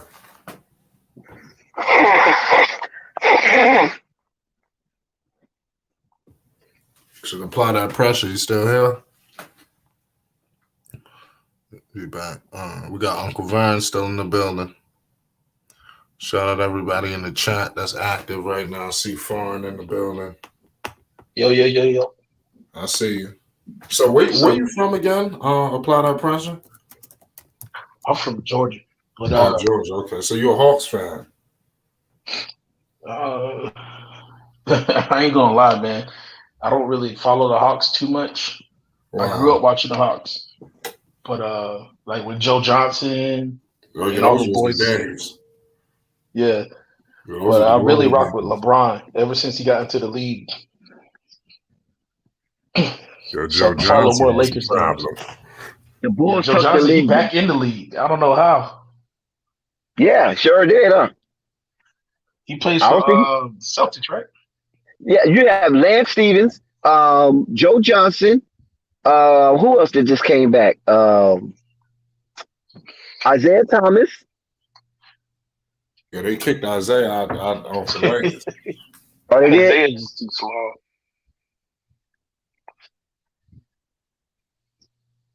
But I'm just saying, the Bulls are up by 2, 58-56. 2 minutes and 40 seconds left. They're in the second quarter? Yes, sir. Yeah, I'm gonna turn to that game in the second half. The Rockets game just came back on. How The would you Rockets up by evaluate the 20. game so I far, mean, no, Dax? the Rockets losing by 20. Excuse me. Rockets losing by 20. Oh, yeah, What this game? game is over. What game are you talking about, Flight? You just said that the Rockets is losing by 20? Yeah, they're getting blown out. That's Right what I said. This game about over. Yeah, And notice when that 74-54. streak happened, as soon as he put LaMelo in the game, it's so clear to see. You know, I guess you could argue maybe him putting LaMelo on the bench for a little bit gave him that spark. But man, that streak started with LaMelo. Listen. I have no ties to the Hornets, so I'm gonna be honest with you. They want him to come along slow for some reason. It's amazing to me. I mean, the guy is a superstar. You can't groom a superstar to come along slow. You know, it's not his fault that he's the best player on the team. You know, draft better. If you don't want Melo to be the best player on the team, draft better. Or pick up better free agents. Who are you going to pick up? LeBron James, KD, Kyrie. Who are you going to pick up? Giannis? It ain't too many players in the league that's better than Melo. And they want the Gordon Haywards of the world to feel comfortable in his role. And it's hard for him to accept that Melo is better than him. Better. And always will be. It's simple. And by letting LaMelo shine, that helps out Gordon. Listen, hold on, man. Do you see how Melo is playing? The guy is pulling up in people's face. He ain't doing that little baby on your tiptoe set shot. The man is pulling up, crossover, pulling up. If this guy implements that in his repertoire, he's unstoppable. He is. I mean, we see it. I don't understand it. Rebounds, assists, steals. I mean, that floater is unstoppable. His 3-ball, he does it all. Forget all that go slow stuff, man. Let that man play. This is the Hornets that we wanted to see all year. Remember when he was playing the Bucks? I noticed that he did something that I have never seen Melo do. And that was come off screens and pull up jumpers. Off ball. And he hit off ball. You follow what I'm saying? He has an off ball game too. Oh my God. You don't have to be ball dominant. Listen, I had never seen him play like that, off ball, like, you know, moving off like that. And he was wet with it. Mm-hmm. He was looking like Reggie Miller.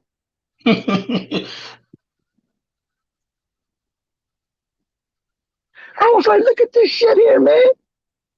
Where he get that from? Because, you know, Melo normally do a little tiptoe set shot, you know, jumper or whatever you want to call it. But this guy was elevating with his jumper.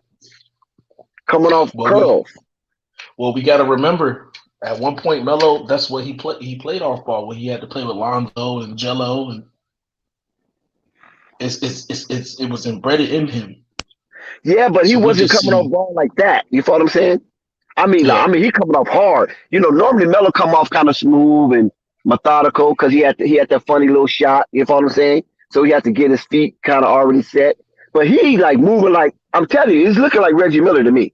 I don't know if you're familiar with how Reggie Miller used to play. Yes. He was so difficult to guard because he would wiggle through traffic like, you know, a slither, not wiggle. He would slither through traffic like it was unreal. And all he needed was a nook or cranny, crack or crevice to get a shot off. 8 points in 9 seconds, Reggie Miller, yes, sir. Very Reggie slender. Miller was like 6'6".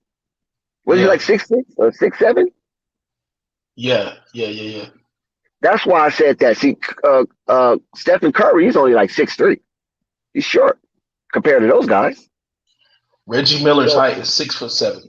Yeah, 6'7". And just imagine him moving like that, slither through the cracks and crevices of a defense, and then pulling up once you give him a iota of air or room, and he hitting all net on you. Won't at 6'7". You know what's interesting is That's the first time I've heard anybody compare Melo to Reggie Miller. But that's an excellent comparison. Because a lot of times we Yeah. hear like Jason Kidd and stuff like that, Magic No, Johnson. no, not it couldn't He's be Jason Kidd. I never heard nobody compare Melo to Jason Kidd. you know Lonzo. because they tried to compare LaMelo and Lonzo at one point, but their games are a little bit different. They're similar. But Right. there's Similar. differences there. Right. Yeah, Melo got that wiggle. Lonzo is trying to develop a little wiggle, but Melo wiggle is just so dominant. It's just unreal. He's 'Cause, flexy. Yeah, I don't know how to explain it. He's just flexible. He can maneuver in the air. He's one of those players that can alter his body and do all kinds of stuff. He's just right. special, man. Yeah, And it's that can't almost be like taught. a gymnast. Yes, gymnast in the air, acrobatic. And it's crazy how smooth he is with it. You know what I mean?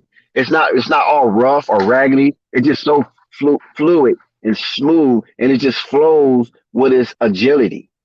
And when I seen that in person, because I had never seen Melo play before, I only used to get it from AB the Hero. You know what I'm saying? Because AB the Hero seen him play up close and personal. Right. So when I actually saw Melo play, I saw everything that AB was talking about, and I was like, Yep. what? And more and more. And I was like, this dude can get anywhere on the court whenever he wants to.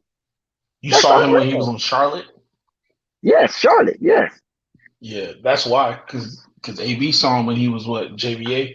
JBA. Right. Yeah. I was So like, you that's saw the unreal. polished LaMelo. Yeah. Yeah. Oh man! And the crazy part is he still has room to grow. This And is listen, just his second year. and I'm gonna tell you this also.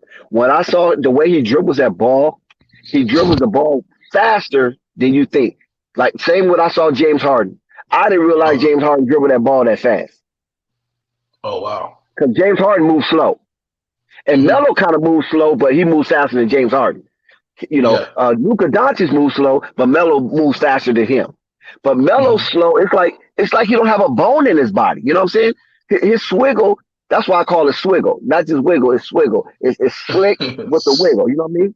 So Yeah, he yeah. moves like he don't have a bone in his body. That's what I trip off of. I was like, the way he slip and slide in between the defenders, whether he makes the shot or misses the shot, it just feels like the man is boneless. And he's an efficient dribbler too. Oh yeah, he He don't. don't He don't. waste Yeah. his dribbles. No, no, no. He's not Melo's sitting Melo's there like a Trey Young over and over and over again. He's efficient, and we see him put people on their butt. Yeah, Drew Melo's a true. Holiday, Big Drew on his butt. That don't happen. Now, If you can I see cross why. Drew Holiday, Nice assist, Melo with the assist. Now I see why Jermaine Jackson was so excited when LaMelo Ball came to Spire. You follow what I'm saying? Because by him being a ex professional NBA player, he knows what's good and what's not good. And by him seeing in I don't know if he ever scouted Melo, but by him seeing and being familiar with LaMelo's game, he probably already knew what he need added to his to game work to on. polish it up even more. You know what? He don't get his flowers. Man, if he can develop a LaMelo, because He I didn't see him develop Melo as though. I know his Yeah, dad. he didn't. I Yeah, know he didn't develop him. his dad did the bulk of the work. But we got to be honest. LaMelo's game from high school to now, there has been so much he's worked on. I mean, he like when he was playing before, it was there. For instance, his 3-point shot has improved tremendously. That floater that he added to his game, I don't think he had that floater. No, he always had the floater. But Yeah, did he he had have the that floater. floater in high school? Did he float like that in high Yeah, school? he always had the floater. He always. You got to see But the video that AD the Hero got out when he was like 8 years old. yeah, I seen that. Did you? Hey, the way he was putting that ball up, man, it looked like it was too heavy for him, but it was nothing but net. So I guess the biggest thing for me is the efficiency of how he's doing it. that's the biggest change I can say I see from LaMelo from high school to now is the efficiency. And I think Jermaine Jackson had a huge hand in that. And the workouts that he was sending them to and the connections Right. and that type of All stuff. that, right. Yeah, all that. Because I think Fox, the guy Fox, is Jermaine Jackson's guy. So yeah, and he's a professional trainer and he trained NBA players. So of course, in that aspect, yeah, without a doubt. You follow what I'm saying? Didn't Lonzo train with Fox too? Did he? Did he this year? I know LiAngelo did. LiAngelo did. I'm not sure about Lonzo. I think it might have been LiAngelo that I'm thinking. Yeah, because I think Clutch Sports have their own team when it comes to that. And I think their clients, roll with those trainers, if I'm not mistaken. And then I know Lonzo used to work out with Marcus Johnson, so I really don't know exactly who he trained with officially. But I know Clutch Sports have their own little store when it comes to that. That's what makes Clutch Sports so prominent is because they got guys that cover every aspect of NBA and sports. So you don't have to go outside of the agency to enhance anything that you need. They have everything for it's a one-stop shop. And that's brilliant. Yeah, a lot of people don't talk about that aspects of Clutch. You know what I'm saying? Oh, look at LaMelo. Yeah. Oh my God. Don't do that. Don't do that, Melo. No, you can't do it. Melo, stop it. What did he do? I'm trying to pull up Hold on, I gotta see this. What'd you say, Flight? I'm about to pull up the Bulls game. What the hell happened with Melo? No, he said, man, I'm switching the game. He out here running circles around people. They are doing what they want against this Hornets, this Rockets team.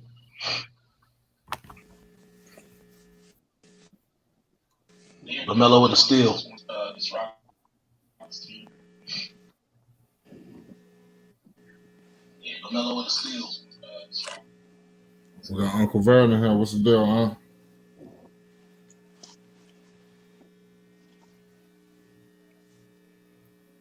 Houston trying to fight back. They ain't giving up. Bro, they never give up. How much time on the left in the sideline game? for Houston? They got a whole another quarter. It's only third quarter. Oh, okay. Oh my goodness, LaMelo. That's what you was talking about. Are you seeing it? When you pulled up from three. Yeah.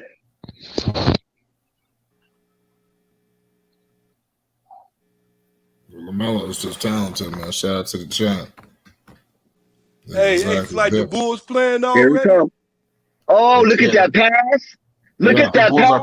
They're showing out in front of Michael Jordan. I know what it is now. You see this passing? He's showing out in front of Michael Jordan. Like, keep me on the floor, old man. Mike out there. Yeah, never tell him to keep me on the floor, man. I don't know what this JV dude is doing, man. Damn, that man wide open. You can't be shooting like that. Was that Eric Gordon? Melo with the 90 to rebound. 68. Oh my goodness, that pass. Oh, that pass. Oh my goodness, that was a beautiful pass. This boy is playing.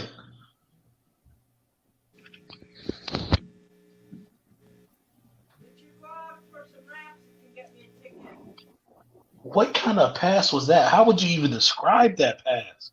That's what I'm saying, man. I don't know who said DeMar wasn't a good defensively. You got Dave James trolling people in the chat. DeMar, he's not been playing no defense this year. Now, I don't know if he's playing defense tonight, but in past, no. But you can't expect DeMar to play defense, though. Because he has to score. You feel me? I mean, if you expect DeMar to play defense, then something got to be wrong with your basketball acumen. Because somebody has to have the energy to score for the Bulls outside of Zach LaVine. Because Zach LaVine is trying to be a two-way player. So while he's trying to be a two-way player, you need that specific scoring option who doesn't have to worry about nothing but scoring. And that's why I'm not mad at DeRozan for being that scoring option if Zach LaVine is in the process of becoming a two-way player. And it seemed like so far Zach LaVine has kind of abdicated that journey to be that two-way player because Lonzo Caruso is playing so much good D. And then you got Javonte Green adding in. You got Ayo wants to be a part of that defensive tundra. So I'm not mad at neither one of them right now, but I do expect Zach LaVine to come on strong the second half of the season and become that two-way player that he said he wanted to be prior to going to the Olympics.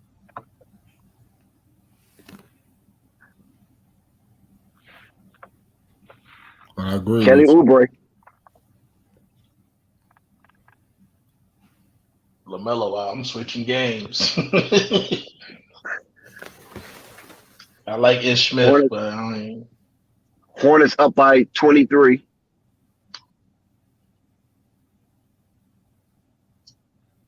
I was getting filthy over there in that game, I see. Did they take Melo out? Yep, they took his ass out. yeah, they took Melo out. Melo is shooting 50% from the field, 50% from three-point line, 4 for 7 from 3, 5 rebounds, 7 assists, 2 steals, 16 points. Playing out of his mind. Listen, only reason why Jordan's here to see Melo. What's JB doing? You feel me? JB, Jordan didn't come to see you coach, man. He done seen you coach for 3 years, going on 4 now. He's tired of looking at it. He want to see this young boy cook. He want to see what his draft pick doing, man. Right. You follow what I'm saying? Look at Plumlee is slamming on everybody. Something's not right. Something is not right, man. There's no way Plumlee is just slamming on everybody. Is Plumlee wearing Jordans tonight? You know what? I don't even know what these guys be wearing. It's the Jordan effect, man. Remember Jordan had slapped Malik Monk upside the head? Yeah. That was Jordan funny. don't be playing. He don't play with these boys. Yeah, that was funny when he did that. If anybody else would have did that, I would have been a problem. You know that, right? Oh, yeah, for sure. If another owner did that, that would have been a serious problem. They probably would have been made a big issue. I don't think it would have been a fight, but I think the media would have made a bigger issue out of it. But by being Jordan, they just let it ride. They thought they made it, it's joking, it's fun. That's a shame, though. I mean, because if Young Bull would have got mad. But I guess that's a sign of respect. He respect Jordan, probably like a father figure.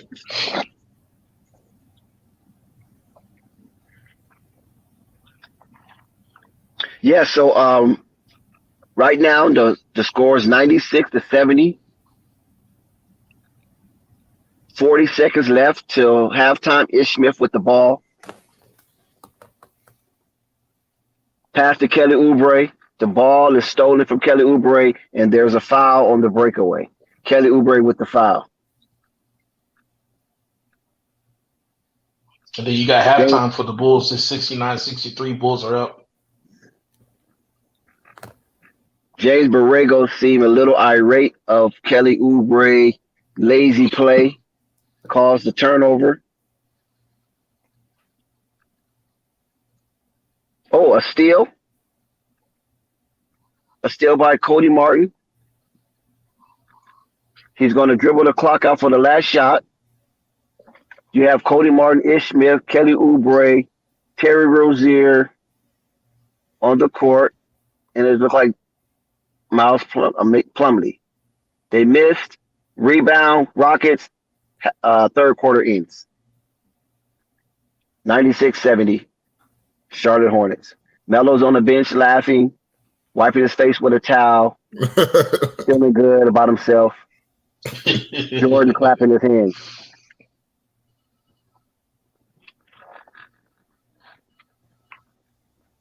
Yeah, I noticed that Melo, he like when he's on the bench, he didn't seem like he was like upset. It always seemed like he was just waiting his turn to go back in. You know what I'm saying? He talks to the players on the bench to keep their morale going. So Great attitude. yeah, he's a good character. You know what I'm saying?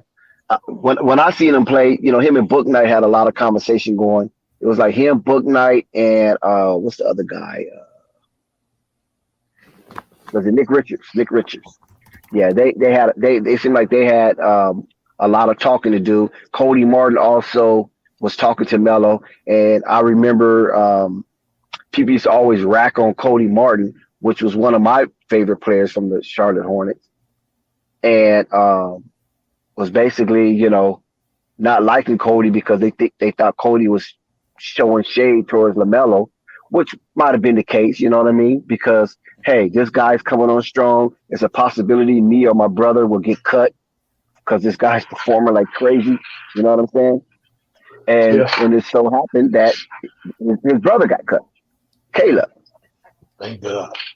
We got No Panic in the building. What's good, No Panic? What's going on with you? What's good? I seen you in the chat real crazy. Who are you talking about with being biased towards Lonzo? Who are you referring to? Oh shit, that's a lot of people on the shit. That's everybody. You were basically talking about everybody. Everybody. Including myself. So but no, not really you. Not really you. You be kind of down the middle a little bit. But when the Mall been out and with Levine been out and all these different players been out and the Bulls been playing good, everything anybody could talk about is like, oh, they need to trade them all. Oh, they need to get rid of this person, get rid of that person. Oh, that's crazy. Look how they playing. And now that Lonzo out and they playing good, it's like you don't hear nobody say Lonzo out, which is cool because it's a Lonzo channel. But that kind of show, like whenever I make my takes and I being honest about something with Lonzo, that kind of show how much bias it actually is to what I say. Like when I say Lonzo, when I run down what I feel like Lonzo was in the NBA, everything I say match up to exactly what I said. His points, his assists, like his defense, his shooting, and everything. But no, he ain't that, but he ain't show us nothing other than what I saying. So by me saying that, like everybody bias ain't allowing them to see what I saying is actually true. Whether you agree with it or not is actually true by stats and facts. That shit just crazy. Yeah, I don't know who said that, but DeMar DeRozan has been the truth all season.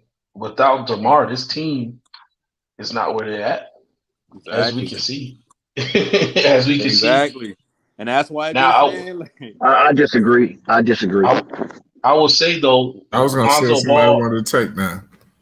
Lonzo Ball, what he brings defensively and those hustle plays, yeah, they're gonna need a Lonzo Ball deep in the playoff. You can't just have an offense and no defense. Yep. Like right now, what are they struggling against this team that they shouldn't be struggling against? That's just why I disagree because first of all, every piece that AK signed let me say it in chronological order. Every piece that AK acquired and signed to fit them in the puzzle of C-Red, Bulls Nation is important. There's not one piece more important than the other because we done heard people who have been solid Bulls fans and have the inside scoop on the Bulls, like the Stacey Kings of the world, the Kendall Gills, the Will Purdue's, Bill Wellingtons, and etc.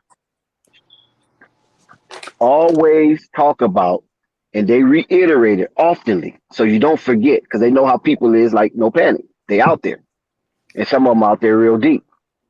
The importance of Alonzo Ball to this team, the importance of Alex Caruso to this team, the importance of a DeMar DeRozan to this team, and the importance of Ayo coming on strong, playing the way he's playing to this team. So basically, each and every one of these individuals who are integral parts, and yes, I did not say Zach, and I did not say Vooch, and I did it on purpose because they was already part of the team. I'm talking about these new acquisitions that came into the Bulls' life. Nor did I say Kobe White, nor did I say Patrick Williams. Because if they had all of their acquisitions healthy and strong, the Bulls would be in first place by far. But unfortunately, they had Second. their up. No, they would be in first place. They would be over Brooklyn because their No. games. Yes, they're only one game behind Brooklyn now. You know that, right? That's because Brooklyn got KD out. Hey, then wasn't Zach out? Wasn't DeRozan out? Isn't Patrick Williams out for the? Might be out for the But y'all, season. the Bulls Uh, postponed the season. yes, they got away with that one. You're right. They did get away with that one. Hey, I ain't gonna lie, but I know why they got away with that one is because I said earlier this year that it's a must that Chicago makes the playoffs, and the NBA gonna see to it. I'm not saying the NBA gonna cheat for them. I'm just gonna Right. say the NBA gonna carve a yellow brick road for them. You understand what I'm saying? And I said Right. Lonzo will shoot more free throws this year than he will last year. But that's neither here nor there. That's earlier streams. But what I'm saying is that all those pieces that the Bull acquired during the offseason was magical. You follow what I'm saying? And it Yeah. turned a subpar team and a disappointing organization to a winning team and surprisingly grand organization because Chicago's in too big of a market to fail. It's like the bailout. You follow what I'm saying? When President Obama bailed out those banks because they were too big to fail. And this is Chicago. They're too big to fail. So the NBA wants to put them in a situation, not cheap. Now, I'm not saying cheap. They want to put them in a situation where they should win and they should thrive. And this is what you get. Because if Brooklyn can play with 8 players and Denver or those other teams can play, Dallas can play with 8 players, then the Bulls should have been able to play with 8 players as well. But once the Bulls got their game postponed, then that started a trickle, and other teams start getting their games postponed because they can't show favoritism towards the Bulls. You can't do that. You follow what I'm saying? And then who wants to see the Bulls without Zach LaVine and DeMar DeRozan? Not too many people, except your Lonzo fans. Yeah, you want to see it because you just want to see Lonzo play regardless. And hopefully Lonzo can hold up his end of the bargain, which he have done. So this is why I disagree with no panic. I don't agree that Lonzo is just any given plug and play guy, and the Bulls will still be tremendously well No, off. no, Like no. You missed my point. My point is Yeah. this right here. When DeMar been out and Levine been out and all these other players been out, when we listen to this panel, we look in the comment section, everything you see and hear, but see, that's why Lonzo need to have the ball more. See, the ball move better without Lonzo. See, they play better without DeMar. This, that, and third, boom, boom, whatever. Like kids, without Lonzo, without DeMar. The ball move better and everything, blah, blah, blah. So now there's 2 games without Lonzo and they winning both games. I ain't hearing or seeing nobody talk about how they should trade Lonzo because they playing good already. And I understand, like what I'm saying is I understand it's a Lonzo channel, so you ain't gonna hear none of that. My point is when I be making, like my thing is Lonzo should give me 12 to 14 points a game, elite defense, space in the floor, and and when the ball is in his hand, he can make a play. He can freestyle a play. That's all I really need from Lonzo. Not saying that he can't give me more than that.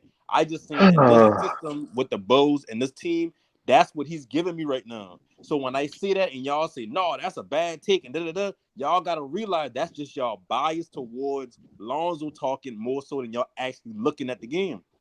Like I said, I root for the Bulls, and I root for Lonzo too now, but I root for Lonzo to win more so than I root for Lonzo to have a 13 and 10 game. So I'm well, not right saying now, like they can take Lonzo out or nothing like that. I'm just saying like this kind right of shit now is the biased. Bulls is up by 10. Right now the Bulls is up by 10, and they're playing a weak and damn near depleted team from the Atlanta Hawks. That doesn't matter. That doesn't mean that if they go, say first they go 5-0 with Lonzo out, that doesn't mean anything. I It I doesn't I mean that know you. We basically because saying the they held same third. thing. We Because they basically held. saying the same thing. Oh, I What don't I'm know saying if we is are or not. when But the Mall been out, they could have gone 30-0. That still don't mean they right. don't need the Mall. Thank you. Right Thank now you. they can That's go all I'm saying. 50-0. That don't mean they don't need Right. Lonzo. So we Or saying the Zach. same thing. Yeah, We in got you. agreement. I just pointing out the bias from the The outside bias of the people. panel. I say certain things. Yeah. I say certain things. It's like my takes don't matter or my takes bad because y'all ain't seen past y'all bias. Y'all only want Lonzo to do good, and that's good because I want to do good, but I look at it from a realistic point of view. Lonzo, y'all said Lonzo get the ball in his hand more when DeMar out and all that, and he played better. I look at it Some of that is as true. a necessity. He Well, I'm only, more aggressive because he go get but the ball. no How many times panic. we see Lonzo go stand in the corner? And then when DeMar out of Levine out, how many times we see him go in that corner and come out the corner to get the ball? That's all on him. But no panic. Yeah, exactly. That's a little stretch. But listen, no panic. Keep in mind that I'm only going by. I know you're really preferring to Nico. That's who you're really talking to. No, really But more so Rave. Not really Nico. Nico don't really come no, back there. It's really Rave. Nico is hard on DeMar DeRozan. You know it. He's hard on that man. He's hard on DeMar DeRozan. He's hard on Zach LaVine. You feel me? But Rave says some things too. But listen, keep this in mind also. No panic is that the Chicago Bulls, under the guidance and edict of Billy Donovan, he wanted the game to run a certain way, and the way that he said he wanted to run through Lonzo. That's what he said out of his own mouth. But like I keep trying to explain to you guys, whether you agree or disagree with Billy Donovan, that DeMar DeRozan came on so strong, it was surprising to most. Nobody thought DeMar DeRozan was going to have an MVP season, because if that was the case, he'll be a Los Angeles Laker. He wouldn't even be a Chicago Bull. But by him having this type of MVP type season, that game plan running the ball through Lonzo constantly kind of changed. It altered it. And while you're winning, you don't break something that you don't fix something that's not broken. So I understand where Billy Donovan's coming from, but you best believe that he do have one eye open of running the offense that he dreams to run with this team. Because the offense that is running right now is not the offense that Billy Donovan envisioned when he acquired Lonzo Ball, It does. That's why I say, DeMar DeRozan, and Alex Caruso. Listen, and Derrick Jones Jr. Basketball, I look past just one player. I look at the offense that being ran. I look at the technicalities of offense and defense. They're trying to run the Horns offense. The reason why the offense ain't as good as it should be right now is because of some fact that Lonzo's your only real spacer. Even though LaVine can shoot the three ball, that's not his role to be. That's not him to be a catch and shoot player. When you run the Horns offense, the ball gonna be in the point guard. The ball gonna be in the point guard's hands a lot, and Vooch's hands a lot, because that's why they always run that high pick and roll. But with Lonzo not being able to run the pick and roll efficiently, because y'all gonna say, "Oh, he can do it. He just don't want to do it." Whatever y'all want to say, he can't run it efficiently because he's not a threat to drive to the basket as much. So now you look at it like, well, we need a floor spacer to run the offense. That's Lonzo.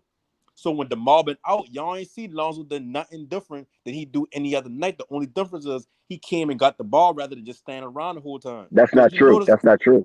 No, I'm telling you, look at the game. I've been looking. I watched every game. Listen.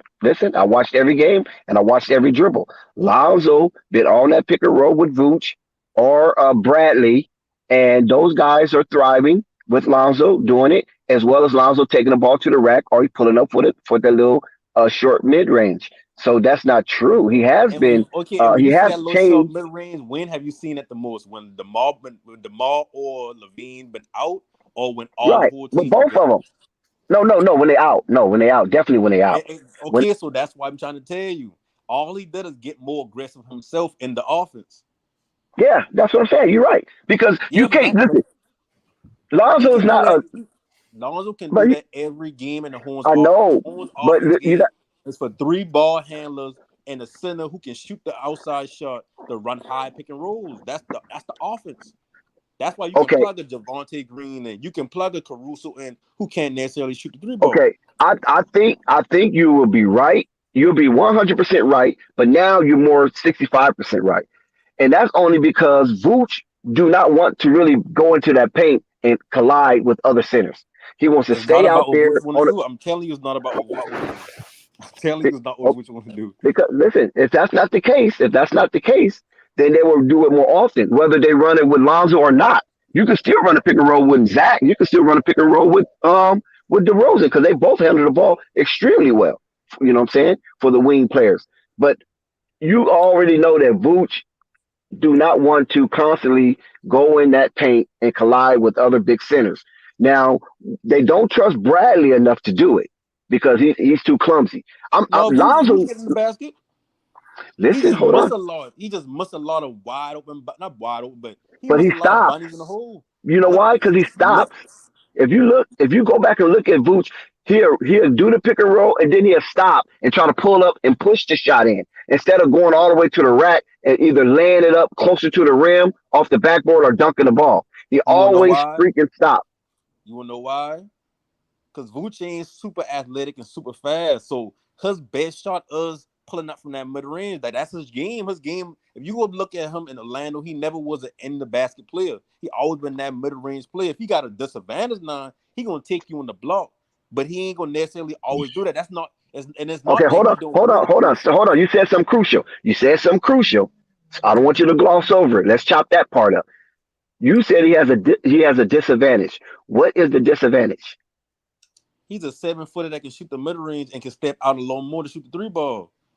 In the small ball, no, I'm talking. Yeah, okay, there you go. Okay, now we're getting it. Go ahead. No, you on it. You on track. Now go ahead. You said something after that about small something. When you got small ball defenders, where like a Javonte Green or like a power forward who's 6'7", but he can move, he gets to that spot that Vooch wants to get to on the block faster than Vooch. If he gets there before you, you can't really have an inside game. So what's his advantage? Just like KD advantage. KD can pull up over anybody. That's his advantage. That's right. So with Vooch, he can pull up over any small forward, power forward that's 6'7", 7', That's right. That's right. Any center that's 6'9", he can just pull up. So why go and beat up my body on the inside when I can have the advantage out here? Because they want me to come inside. You guys said if you want somebody to come inside and they always stopping to shoot in the mid range, you can't really stop that. But he just ain't hitting the shots. Okay, you're right. I agree with you right there. But listen, this is the mindset that we're trying to snatch from Vooch, and we're trying to insert the new mindset in Vooch, and that is to continue onto the basket and put your shoulder into one of them little dudes' chest and dunk it on them. You follow what I'm saying? Because he's not an aggressive player like that. That's not him. You can't do that to somebody. That's not who he is. But listen, what I'm trying to explain to you. I get it now. You wouldn't want him to do that now. I get what you're trying to say. Like, yeah, because it's a smaller defender, like you said, it's a disadvantage. Because if you said, if you have a 6'6" guy rolling off on the pick and roll with you, why are you shooting shots and you're not making them? Then you should automatically tell yourself, okay, let me get closer, drive it in, and either lay it up because this guy's not going to block my shot. You follow what I'm saying? Because Vooch is not no skinny guy. He got some girth to him. And just go ahead and lay it up off the backboard. But a lot of times he pulls up too soon, and then he try to push the shot in, and it just looks crazy. And you know another thing? Even though I still feel like the reason why Lonzo can't effectively run the point pick and roll because he in the threat going to the basket. Also, if you don't got a big man that's going to roll all the way to the basket, that takes a lot from Lonzo's game too. Because you know Lonzo can get to the basket and pass even if he's wide open. So if you got a big man that ain't even approaching that, and you got to pass him like to the mid-range shot, that can fuck up your assist. That can mess up a lot of things for a player like Lonzo. So that's why I'm saying either Lonzo got to be consistent getting to the basket, or Lonzo got to, or Vooch got to be more getting to the rim. But if he do that, that take away from his game. Like they ain't trade for Vooch to be an in-basket guy. That's what they had Pat Williams for, to be that go inside, come outside type of versatility that player. That's why all them centers that they had out there in free agency before the season start. You notice the Bows ain't trying to take trying to pick up. I know. That's surprisingly. You're right. That's surprisingly. But I agree with you. No panic. I appreciate how you broke that down, and I understood you. See, that's what dialogue is about. Because once you start explaining a little more, then the understanding of what you're saying became a little more clear. Now, at the same time, we already know what Lonzo needs to do as far as being more aggressive to the rim. But what I was disagreeing with you was when Zach or DeRozan wasn't there, Lonzo was being aggressive going to the rim. That's why he shot more free throws in their absence than he have with their presence.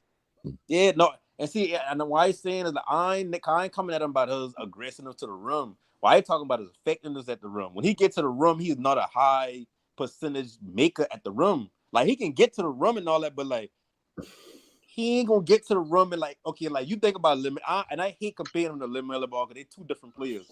But when you watch LaMelo Ball, like, the reason why you can put LaMelo Ball and get, like, who's a center? Like, LaMelo Ball can work with pretty much any center because he's a threat to get to the basket. He ambidextrous in the basket. He makes high contested shots and everything. Players like that, you can run pick and roll all day with them. But if you run in the pick and roll with a point guard that apprehensive or like he just don't be hitting enough layups, That's like a good come on, word. you're gonna respect that. That's a good word you just used. They can run one defender at you and play you in the basket, as opposed to when LaMelo drive. And I said, ain't just LaMelo. Anybody who effective driving. When somebody effective driving, you notice they're saying 2 men at them. When them two come at them, boom, easy drop off. But since they don't have a threat like that coming in Lonzo, like it's hard to really run the Hornets offense through him every single play. Like I'm pretty sure Billy Donovan probably want to do. Like why wouldn't you want Lonzo to run him? Because he got a high IQ. Because he got two stars that can do the same thing. Yeah, but not the same way Lonzo does it. But if I you don't think it's about Lonzo's like ability versus him trying to please his star players. Billy Donovan has been known to be a player pleaser, a star pleaser. It's not that Lonzo can't do it. It's the fact that he has DeRozan and doggone Zach LaVine who do it consistently. He's allowing them to do it. I think Lonzo this question. Who on the Bulls roster and they starting five, not the roster, just starting five. Who got the highest IQ on the starting five? Lonzo. And who else? I don't know. Caruso? Vucevic. Vucevic. Vucevic. They got the two highest IQ. Two high IQ players. You know what that look like? That look like what the boy name was? Draymond Green and Curry running the pick and roll. LeBron and AD running the pick and roll. It just makes sense because I think Vucevic might be debatable. When he got him, Vucevic know what he doing with the ball when he got him. As much as Vucevic missing, he ain't turning the ball over now. He stole one of the smartest players on the roster. That's why it makes sense to run the ball, run the pick and roll constantly through Lonzo. That way you can get the ball rules and wide open for get his momentum going. So he can do that little shot he do when he run up. Right. When he run up, yeah, exactly, yeah. Like you want him doing that. That's a shot. LaVine cutting to the basket. His athleticism. Caruso athleticism. Javonte Green athleticism. Like you want to get your athletic players moving around so they can get to the basket and cuts and all that. They can't make LaVine a catch-and-shoot player. That'll take him out of his game. You listen, Panic. You use a crucial word, apprehensive. I love that, and that right there basically puts it in a nutshell on both of those individuals and how they're approach their pick and roll. Dave James, what you got, brother? Superstar, what you got? Well, about what? Oh, you had something to say, but you stopped. Oh no, I didn't. I have nothing to say for you. I understand what y'all talking about. Okay, Man, all right, that's what's up. I am disappointed about LaMelo getting taken out the game. I know it was a blowout. You don't want your stars playing, but man, I'm hoping they considering this type of stuff when it comes to those all-star selections. Wait.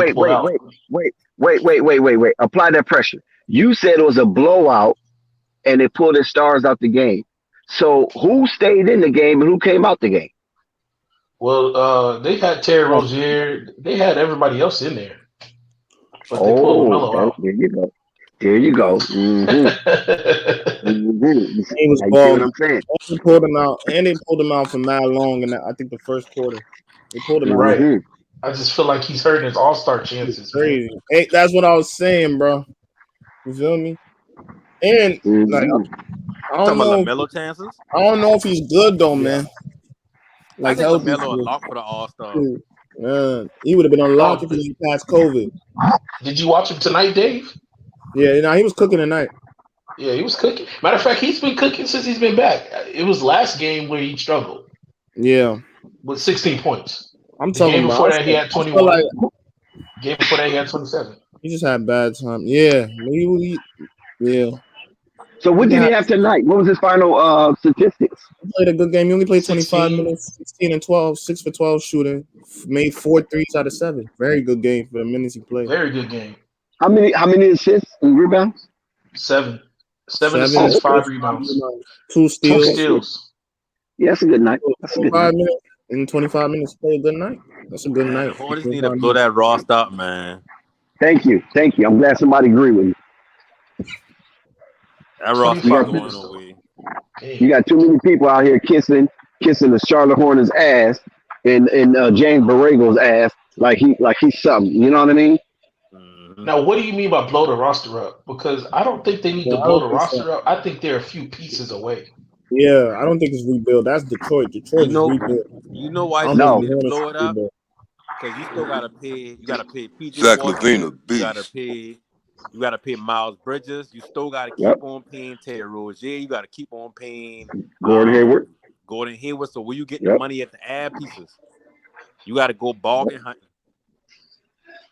Zach LaVine better be an all-star this year, man. What is Terry Rozier's? How long was he extended for?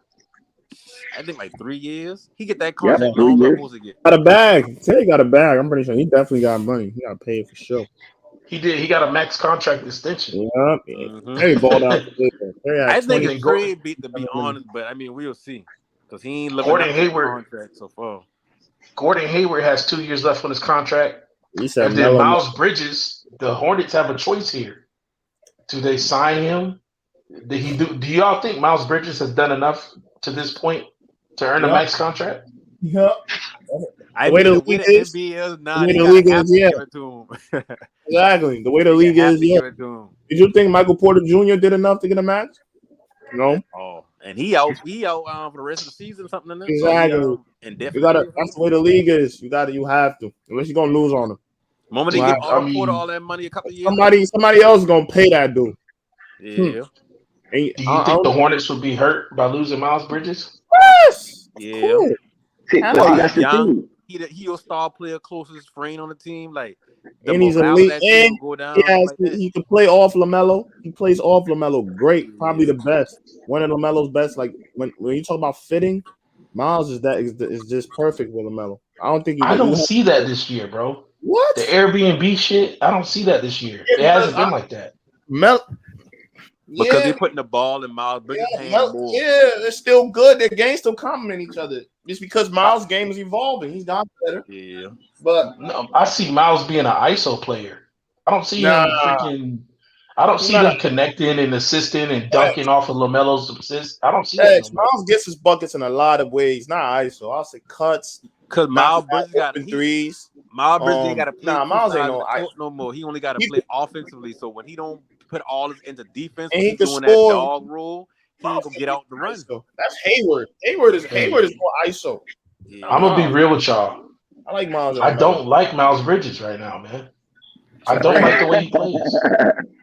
I feel like he's a selfish player right now, and I know he's trying to get his contract, but I don't like the way he's playing. Last year, I they were see much that more. I kind of see that. I agree with that. Like to a certain extent, I agree with that. I do see Oh, certain no. things in this game I don't like. But I mean, he can hoop. But they have to sign and trade him if they really want damn the roster they got down to work. The add pieces, I should say. But then it don't make sense to trade him. And the reason why it don't make sense is because then you left with the old veterans. Exactly. Excuse me, ma'am. So they're stuck in it's a hard place, man. I said they got to blow it up. Melo, Miles Bridges, PJ Washington can stay. Everybody else got to go. Start Kelly over. Oubre. All of them got to go. Mm. Like do a real, because like I said, the Hornets' problem is they got 3 problems. 1, they don't know whether they're rebuilding or they contending. 2, they got a coach that won't run a system like the Spurs, but they got a star player that need to play freely. 3, well, they don't you know got what no happened? real defensive players. But you know what happened is they got Melo, and they didn't expect the whole Melo thing to up accelerate so quickly. So they had to rush this offseason to put pieces around him. Hey, they didn't expect Miles Bridges to be like this either. Yeah, that's true too. Right. No one. So they had to rush and put pieces around them boys, and this is the team they got. What was Kelly Oubre's contract? How long is he there? He get a decent size. He get a decent size, like 10, 15 a year. 15 mil? Oh, I gotta double check that now. Don't quote me on that, but I think Oubre all right. Oubre's been balling. They're just a middle in the pack team. Like I told everybody, they're not gonna be guaranteed playoffs. You feel me? So he's a 2-year deal. Shout out to SMG Talks. They are. What you got, SMG? You got something good for us? Yo, waiting on Zion to come back for real, bro. League boring without him. Man, this Man, game's listen, good. people will say what they want to say about Zion, but when That's what I Zion gotta say. playing, Zion Exactly. ain't Yo, man. Hold on, guys. waiting, Let bro. SMG just got into the building. What you got, SMG? Yeah, I said this game is really good right now, but you know, they Which just gotta game? find a way to just the Hawks game. The Hawks and Bulls. Young It's a good playing. ass game right now. But you know, just gotta figure out a way to stop Trey of get it in his spots because Kobe White's been struggling to guard him. So Yeah. Kobe White, like every time Trey gets past him, he's fouling. Like he can't stay in front of him. Yeah, you can't guard that. And Vooch is 4 for 13. Yeah, Vooch is back on his bullshit. Like Zach LaVine about to have a double-double. If you ain't been watching, Zach been in Diamond Day. He's been passing. Yeah. Zach got 7, 8 assists, and DeMar got 7. Mm-hmm. Yeah. Can you believe that? Because I think aren't they running a zone, the Hawks? I can believe that. I believe they would run a zone against this offense. Yeah, the Hawks are running a zone. And Vucevic got 5 assists. Like Zach is healthy. But listen, let me ask you this question right here. Now, see, Kobe White is playing point guard, right, SMG? And he has no assists. He has like 10 points. Yeah. You follow what I'm saying? What is going on with the point guard position? Even Lonzo barely gets 5 assists or something of that nature. What's up with that? It obviously is showing how like the DeMar and Zach, they have the ball in their hands most of the time. That's what it's showing. It's showing that, you know, I think this is the system that Billy Donovan's doing. This is the way they're gonna score from now on. I don't see it changing anytime soon. So I think this is just the way the Bulls, you know, they're running it through the two best scorers. So that's what they're doing. I bet you So Lonzo I would say be running that. Kobe White's not a point guard though. Like he's a shooting guard. Like, I would expect him to get any assists. Yeah, Kobe White don't got vision like that. He's just a scorer. Where's Sharif Cooper, bro? You don't get minutes. I say Kobe White's ceiling. Kobe White's ceiling is like Damian Lillard to me. Reddish. That's what I see Kobe White. Whoa! That's lofty, SMG. That's very lofty. Nah, bro. I just see Kobe White as like he's not that facility. He's just that scoring. Like he wants to be PG. He's gonna be a scoring PG. He needs to leave. I remember when he first been coming out, they've been saying her ceiling, but now Kyrie Irving. I never heard that. North Carolina because it's inside finishing ability and stuff like that. Like they've been saying Kyrie. Nah, bro. I see Damian Lillard, bro. His ceiling from to be play on different teams. He's way better than what he's shown. For real, he needs to leave. It's not a good situation. Yeah, Chicago's up by 7, 105-98. I feel like he should go to Detroit and play with Kobe. Kobe needs to go to Detroit, bro, and go play his game. Bro. It's not him, bro. Killian Hayes is ass. He's a bust. Kobe need to come to Detroit. Y'all pulled the plug on Killian already? Look, I ain't pulled the plug yet. I'm not pulling the plug, but Killian, bro, he can't finish. He can't. He looks crazy though. He can't. He's too pretty, man. Yeah. He looks crazy. He trying to make sure his hair look good and everything for the game starting and shit. Like Killian, I don't know what's wrong with him, bro. Like his game is just fucked up. Like he's shooting 26% from catch and shoot threes. Like his game is just everywhere, bro. He has a lot of like polishing to do with his game, bro. Because in the JBA, I mean not the JBA, but whatever league Killian was in, he was looking nice. Like he was passing, he can score, but I don't know if it was just like. I mean, how they playing him? Like they playing him as a point or as a catch and shoot guard? No, the first season they played him as a point, but then this season they're playing him as a shooting guard because Cade's there. So he already had his two options. His game. That is his game, bro. He catch and shoot guard. A catch and shoot guard is his game. I see what you're saying. They might be. They might be underutilizing him. I don't be biased. They might be underutilizing the nigga, but. At the end of the day, bro, his game is too raw, bro. He got a lot to work on, man. See, organizations like the thing y'all missing. They do the same shit. Bro. They draft players in the same position year after year. Yeah, and when one don't work out for 1 year, they just throw somebody else in there. And I think they try to other players not to develop. Look how they did. But they've been trying to make shit. What the guard name was? He used to play for Man, the Pistons, that was stupid, bro. You don't draft 2 guards, bro. But hey, if Kay Cunningham's on the board, I'm taking him. So exactly, that's what I'm saying. You can't just pass up on that, bro. That's a different type of talent right there. But I think I ain't that big on Killian Hayes was playing really good. Look, man, I don't think they envision Cade as a point guard, though. I think they look. I was there. I was watching. They try to run Cade as a small forward at the start of the year, but then they switched it up, type shit, like a shooting guard. Killian, he was playing off ball to Jeremy Grant. Killian was running point at the start of the year, but Grant had the ball. Grant just got to go, man, for real. Grant is starting growth right now. Lakers. I'm saying Grant's not doing nothing. Lakers. Shit, but look, that's what they got to do, man. The Pistons, they gotta blow the house up. A lot of bad contracts. It's a whole lot of problems. Sadiq Bey, Isaiah Stewart. I mean, Isaiah Stewart's young, so I guess you can keep him. It's a lot of other dudes, you got to get them out of there. Killian, you got to let develop because Killian still got potential. He's still 6'7". Yeah, he got all the intangibles. 6'7". The game is just raw. He got handles. He can pass. He can't finish.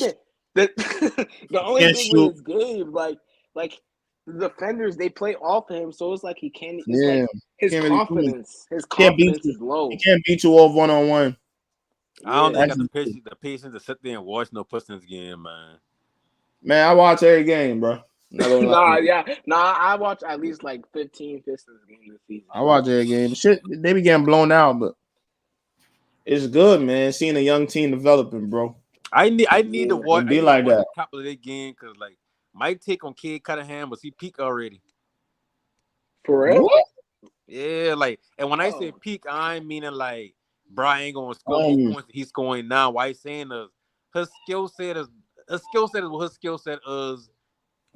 It's like in 5 years, Cade Cunningham might be dropping 25 a game. And what I'm saying still gonna hold true. I ain't saying he gonna be bad or he gonna be whack. I just feel like his skill set ain't gonna really get to a certain level to where it's like, not carrying the team late. Now you tripping. You got a lot of stuff to work on, bro. I'm telling you right now. A lot. I know, man. Jump shot, mid range, floater. Too soon, man. Too soon. Cade has a lot of things on passing. I mean, but like, let me ask you this question right now. Like, when you look at LaMelo Ball, what can LaMelo Ball improve on? Just the first thing that pop in your mind. His defense and his mid-range game. And defense is just effort, right? Mid-range. Yeah. And his mid-range, I feel like his mid-range pretty good with that little floater. Well, yeah, but he don't do I think he's pretty good on defense. Like off the screen mid-range pull-ups because you know how LaMelo got a set shot. He got a set shot, so his mid-range is kind of awkward. That's why he does the floaters a lot. He gets to the rack. He go in a decent amount. And defensively, we ain't gonna sit here and make him seem like LaMelo some defensive he's not a bad defender. He averages like jumping his right in lanes and get some steals, passing lanes. Like he's a safety inside on the defense. Like okay, so we can say on ball. We can say all ball defense. Yeah, on ball defense. Yeah. Garbage. 3-ball could get better too. Shot selection could get better, and he could get stronger. But in LaMelo game is he got a lot already at a young age. But and I feel like LaMelo can average 30 in this league easily. If you let him have the keys, I feel like he can average 30. Even though I know he probably wouldn't do that because like his game is an all around game. Like he enjoy getting other people involved as much as he is a scorer.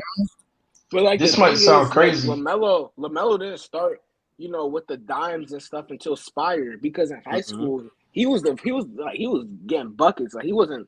I mean, he was passing, but like scoring was the number one thing. I feel like we shouldn't like change that as LaMelo. Like LaMelo is a score first point guard. He's not a pass first because I feel like we're really getting him mixed up because like we seen like him passing and stuff. But LaMelo is not a pass first point guard. He said it himself when he was in an interview with Jermaine Jackson.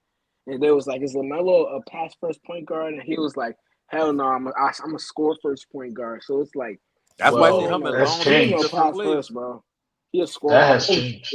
Game, man. Reddish is going off. He's about to give Cam Reddish need minutes. Well, this one I'm saying he kind of is. He getting held back too a little. Like he's getting forced into a little role because of Young and Collins. type shit. Cam He got Reddish get held back. Reddish been getting no overlooked Cam. since he I went know to Cam's college. back. That's what it's gonna look like as Cam as like a second option. Like he got a Look at whole it, bro. back. The Hawks And see, got a that lot why of people, bro. They that got was the Sharif Reddish one of them Cooper. players where he got Like, a lot more potential in my eyes because he like right now Oh he my can already shoot the gosh. 3 ball, but he can add so much more to his game if he just gets some minutes. He can go to Detroit and flourish. I look at Cam God, Reddish I like would love that, bro. Probably could average 19, bro. Who, Cam Cam? Reddish reminds me of Paul George. 19, yup. 19. That's a good low 19 comparison. right now. If he was Reminds me of Paul prioritized. George, bro. He's The 6'7". offense. He got a handle. He can shoot the 3, like, and he can finish. Like, he's a Paul George type player. Yeah, I remember watching him in high school, and then when he going to Duke, I've been like, "Oh, bro, I'm about to be going crazy." But when you guys Zion and RJ, like he couldn't go crazy like he want to. So I feel like he's been getting held back since before, like since college, really. I'll take him over RJ though. Yeah. Oh, RJ can give you some buckets RJ now. He's sucks, a smart bro. player. Cam's something different though with that buckets. The way Cam is scoring, Cam got a whole bag, man. Yeah, he got Cam's a underrated right now.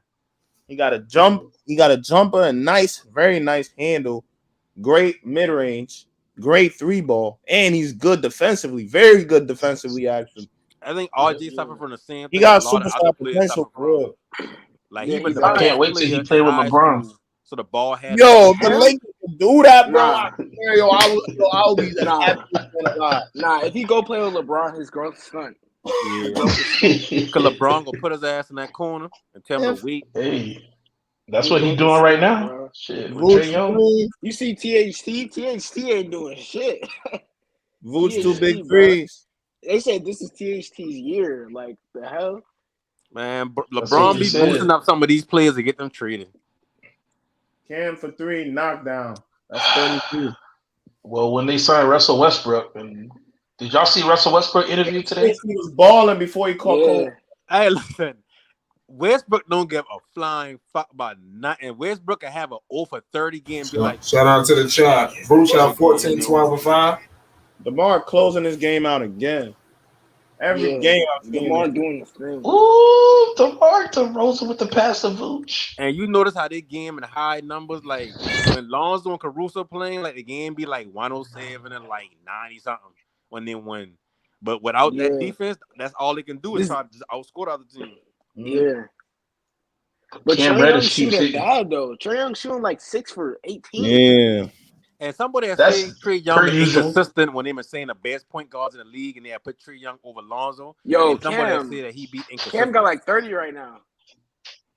Vooch just hit 2 big threes. He said Reddish gonna be better than RJ for sure. I mean, I could tell. Oh, yeah.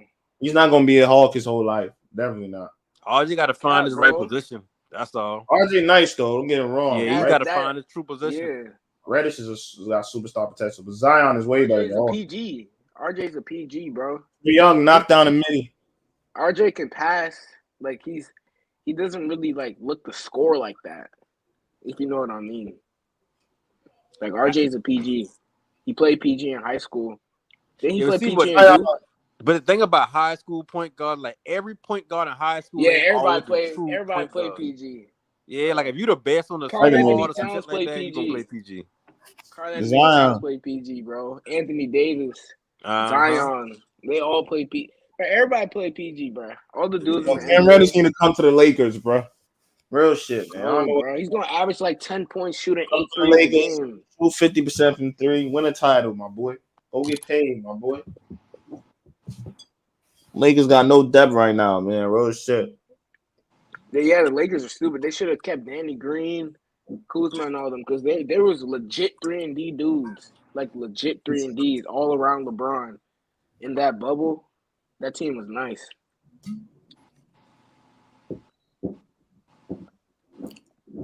Yo, what did LaMelo do? I know LaMelo was diamond out there. Yeah, RJ Barrett needs more touches. True. I agree. That Knicks also. Julius drew the hell out of the ball. Kemba's cooking though recently. Julius need to develop a right hand. Y'all really see what the like? I was hearing through this shit that Kemba was washed. I was laughing at it the whole time. Nah, Kemba got player of the week. I was exactly then. 44-8, bro. 10-10-12, 23-6, 21-8. Come on, bro. And they just mind trying you, to get the his only trade reason value why up, he man. get moved down in the rotation is because he ain't fit what Thibodeau trying to do defensively. The Thibodeau think the defense is lacking or whatever the case may be because he's smaller, but 30 a game, 20-something a game, like who you getting that from a point guard? But like Tibbs exactly, can't and that's my thing, bro. That nigga to get the best out the Knicks, bro, he got to change the system. That shit ain't gonna work. He can't expect that every time, bro. He wants Randall to play defense like a motherfucker. They Exactly. Tibbs change your bullshit ass system. Like, Tibbs system is garbage, roster, bro. Your system is garbage. You have an offensive players. You have more offensive players than defenders. Yeah, Emmanuel quickly. You got gotta offensive change your shit, man. Bro. You gotta change your shit, man. That's what I said. It did. That's Tibbs. The Knicks are bad because of his coaching to me. And that's why I hate that the Pelicans are bringing Stan Van Gundy that year, because it's like, why you bringing the old school coach that coach defensive when defense ain't what the NBA really about nowadays until really the playoffs. Like now it's like you got to get points, bringing the offensive coach. Defense all about wanting to do them. Everybody switching on defense now. You don't need no defensive coach nowadays. Like that shit, that's a L waiting to happen. Who could have the Pels got other than Stan Van Gundy? And them boy could have get out. They could have keep Gentry. Honestly, Gentry had them boy. Gentry was stupid sometimes, bro. His rotation. He used to put niggas at the end of the bench. Like Gentry wanted everybody to play. Like it was kind of weird. But that's the only time you can really truly say like Lonzo actually been who Lonzo could have been with Zion. After that, they try to do point Zion with Stan Van Gundy. The problem was Stan Van Gundy will bring his tough defense in and everything like that. Turn Lonzo into just a regular 3-and-D, don't really touch the ball like that. The front office want to feature Zion as a main person in the office, so they put the ball in his hand to run point Zion. But Zion ain't no point. Like that shit at work at high school, but in the NBA, like Zion be getting this shit. Not Zion shoots 69% from the field. Bro's a bucket. Bro can give you 40 at a given will. I ain't saying nothing bad about Zion. All I saying is Zion ain't meant to be just getting the ball, bringing him up court, try to cross over, and take it to the basket. You got to get him in Cam space. got Somebody 33. like Lonzo can get him in space, alleys, get him a running head start, shit like that. Like, that's how you use him effectively. But that's what they was doing. Like Zion wasn't playing on the ball. It was only the only dudes I was playing on the ball was Lonzo, Drew, and B.I. Zion wasn't playing on the ball.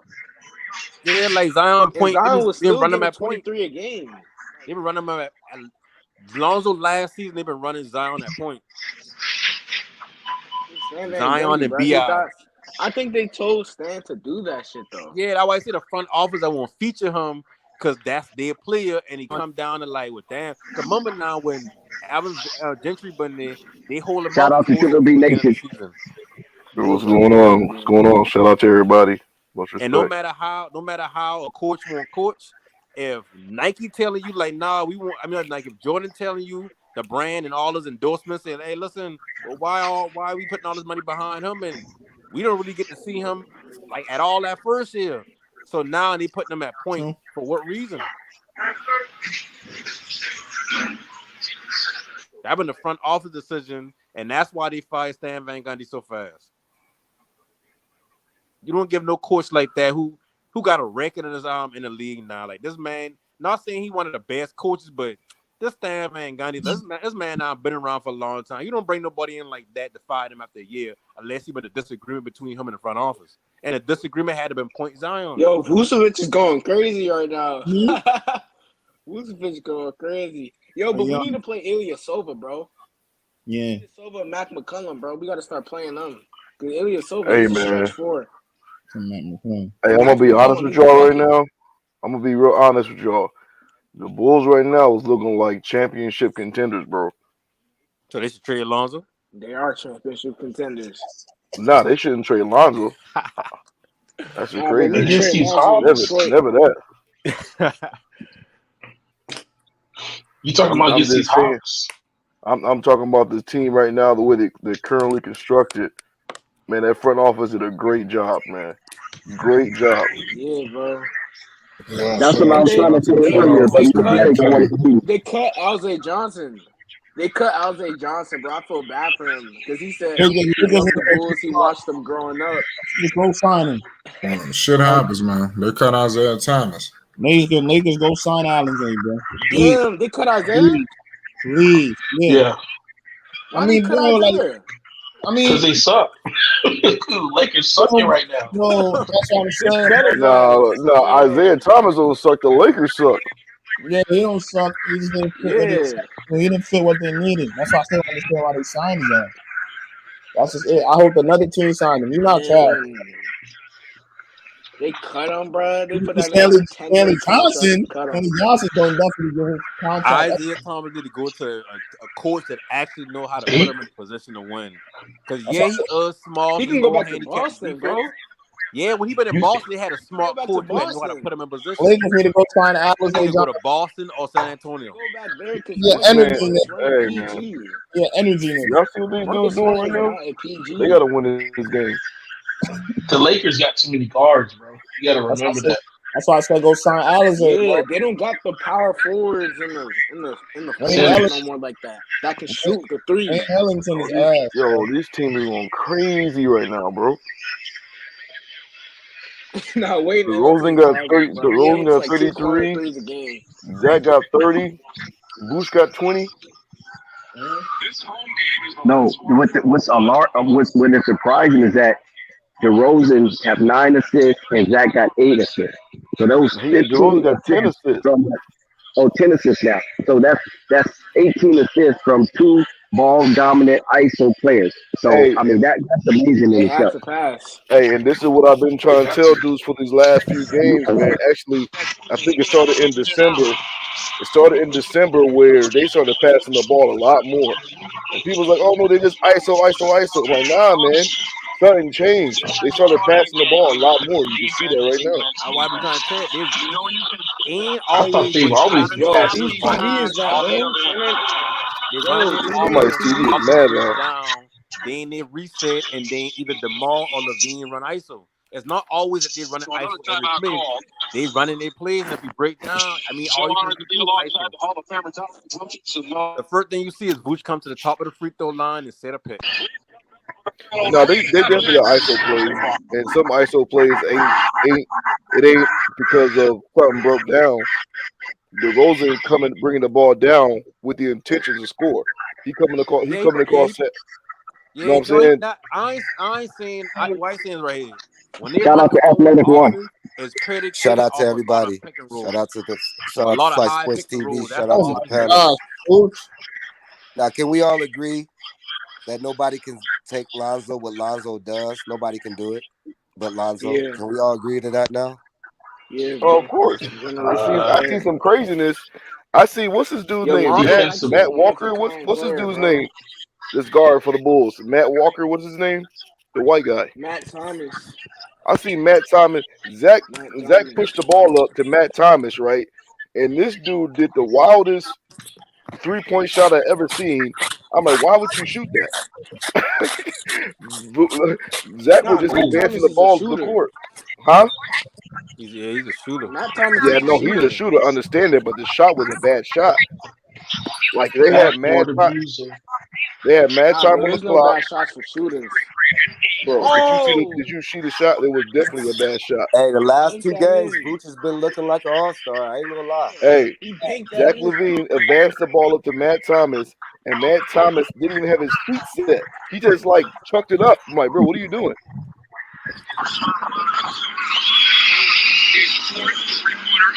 Yo, who's TV? Who's at the game? That's Dex's TV, man. Is that Dex at the game? Trae Young is cold, man. God, man. Hey, Trae Young cold, man, but the Bulls right now is on guy gets a minute. Can't Reddish cold. It's hard to stay in front of that kid for real, man. Hey, Vooch is playing out of his mind right now. He looks like 23 and 14. Eastern Conference champions, man. Hey, he looked like the Vooch that played against the Hornets, huh? Hey, the last 2 games, he's been looking like an all-star. I ain't gonna lie. You think the Bulls gonna get 3 all-stars? Vooch, DeMar, and Zach? No, Vooch. Nah, Vooch ain't going in there, man. I think Vooch can slide in there. He can Ain't no slide way in there. Vooch going in. Vooch ain't going over Embiid. His shooting percentage is too I low. promise you, What's Vooch his gonna be an stats? all-star. Bro, Vooch is not going in over He's averaging He's Embiid. like an 15 all-star. and They cheating. 11.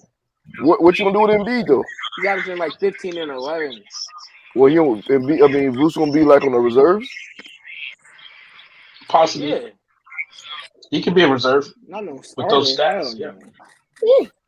Nah, He ain't no dog. 15 and starter. I think 11. Zach He's and averaging like 4 assists.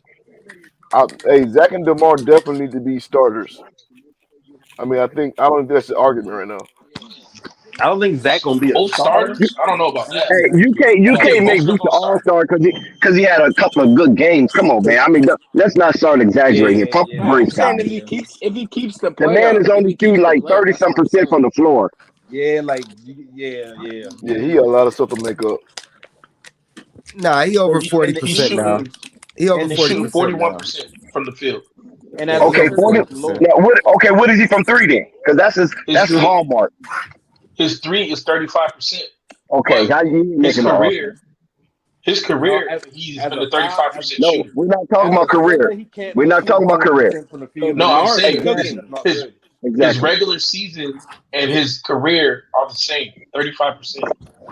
But what I'm Hey saying is man, that Yo, you cannot Klay be shooting. sucks. You Sorry, John. only way you can get away with shooting 35% from the field if you got blocks, you got mad rebounds. You understand what I'm saying? But if that's your forte, if that's what you're known for as a center, be a stretch big and you only shooting 35%, that's not going to get you in the All-Star game. You're not That's going to what get. I You're mean. not Well, going to get Giannis and what's the other Yeah, boy? you gotta KD. remember Um, they don't count centers, they count forwards. So now you gotta say Durant in front Yeah. of right, him, Giannis exactly. in front of All him, those guys. Embiid in front Yeah. of him. That's a And lot of B, power forwards and small forwards in Tatum. front of him. Tatum. If they The man want to ain't put going Jalen nowhere, Brown man. as a small Let, That's forward, yeah, it. That's let's it. pump our brakes, guys. Let's That's pump our it. brakes. I love well, C-Red too, That's but come it. on, man. I'll say this: he's averaging more rebounds, Kobe White with more the dagger. assists, Yep. Kobe more White with the dagger. blocks, more no, steals. Vooch ain't This is gonna be no All Vucevic's Star, best man. defensive season. Mhm. What are y'all talking That, Defensively, about? This is he's his bro, best on but fire yo, this defensive Vooch season. been. season. I'm but you sorry, gotta listen, look at it man. like Vooch this. been playing like trash this year. He's His trying to turn three it No, around. right? Let's no, but go, offensively, You that's got the what y'all coaches confusing vote, is you got the bro. media offensive That's game. vote, what. and you got Hey, the man, that's what the All fans. Star Damn. game is about. All Star game is about offense, bro. Anybody No, tapping it's not. into the It's All about Star, all around game. bro. Man, stop it. Or you gotta have mad rebounds. You gotta have mad Ain't rebounds, nobody. mad Listen, blocks. bro. Ain't nobody plugging into the All Star game to watch nobody with no defense. They going to see some high scoring games, bro. And man, Ben And Simmons the made the fact All-Star that you got team on some defense. Ben Simmons and the Well, made he fact it that you didn't got because his matter. team. defensive players like Ben Lonzo Simmons did Caruso on that the because team, his team was they playing gonna very look at that well. as that's because of them. Yeah, Ben Wallace, the same thing. He made All-Star because his team was a championship team. But ain't That's nobody fine. coming to Exactly. watch Ben Wallace play no But defense. hey, at the same time, Ben Wallace was averaging like 18, 19 Where's Clay rebounds a Great game though. today? That's what I'm saying. You gotta have Like, mad rebounds, mad Yeah. blocks. at the name the Pistons been holding teams under 70 points for like a stretch. Yeah. Like Yeah, they was crazy. you can't compare Vucevic defense impact to Ben Wallace. Like they gonna look at Vucevic defense and say statistically, he that only doing that real Pistons, good because Lonzo and Caruso on the team. hey, but statistically, that Pistons defense was the #1 defense ever. Mm. Mm. Yeah, the Bulls tore the roof off this game. Yeah, by 14. They took that lead up to 14. Ken Reddish did good, but hey, you get the grits, but no gravy. And them boys Against is Tim Seed, hey, though, they was balling too.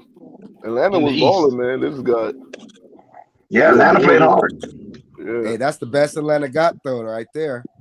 But when you got Zach LaVine and DeMar DeRozan tallying up 18 assists between the both of them, it's hard to win that. And they got 30-some And points apiece. 60 points. Yeah, 19. it's hard. It's hard Hey, for anybody to hey, beat but that. listen though, I'm not watching the game.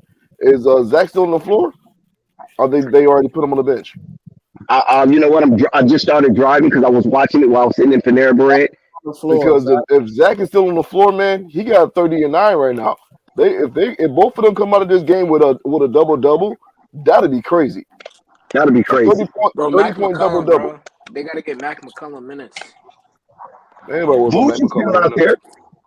Hey, Vooch is still out there. DeRozan is still out there. So that means Zach should be still out there. Yeah, I want to see them get this double. Nah, Vooch got like 4 blocks. Yeah, no, Vooch is balling tonight, man. I don't know, and against his playing against a good team because Clint Capella, he's a pretty good player. Well, Atlanta's not that good this year. They play below 500 basketball. They're not even in the playoff picture. Well, when I say good team, I mean they got some heavy hitters. Them dudes know how to score. Yeah, I don't know why Atlanta ain't put it together. All that because dude's not here. Man, Atlanta been overrated since the last year in the playoffs. Bro, they got a whole bunch of talent over there, man. They got a whole bunch of talent over there, like crazy. They overrated as hell. Yeah, they do. They do now. They got Clint Capella. Shit, defensively they good. Yeah, they got some players now. Exactly, it's one more assist, man. Yo, who the hell is this? Bogdanovich, they got Herter. They got some guys over there. But if Trae Young only gives you 34% from the field, 16% from 3, with his defense liability, you can't win no games. He got to be consistent every game. That's why I can't put Trae Young as one of the top point guards. I'll take Lonzo over Trae Young. Y'all can see what y'all want. I'll take Lonzo. Come on, man. I mean, come on, Penny. Let's not do Listen, 29 points, 9 assists, 34% from the field goal, 16% from the 3-point percentage. Think about it, and that's 12 for 12 from the free throw. He's inconsistent. I don't know why he getting from game to game from Trae Young. He's a minus 14 right now. And he a lot of points. He gonna get a lot of points with a low percentage. That's what. Yeah, like I can't go with that. He gonna give you 25. He gonna give you 25, but he gonna be 7. He wasn't 50, 40, 90 ever. How much assists he gonna give you? Who? Probably like 9 assists. Trae Young. But Dave, if he going 7 for 25, like breaks off these boys, man. This is a crazy stat line right here, though. Crazy stat line. You watch him play. Do you see how much he's more impactful than scoring with this team, bro? He does a lot. He creates, gets guys their shots. Come on, man. Trae Young is top. He's a top point guard. Who's Trae Young? I'm gonna tell you what's wrong with Trae Young right now. Listen, this was wrong with Trae Young right now. He has yet to figure out how. Trae Young is white chocolate. Hey, listen. 9.3 assists. He has yet to figure out. No, listen. He has yet to figure out how to adjust his game with the new rules. So he's still struggling with that. Same with James Harden. They keep trying to throw their bodies in the defender when they already know that's illegal.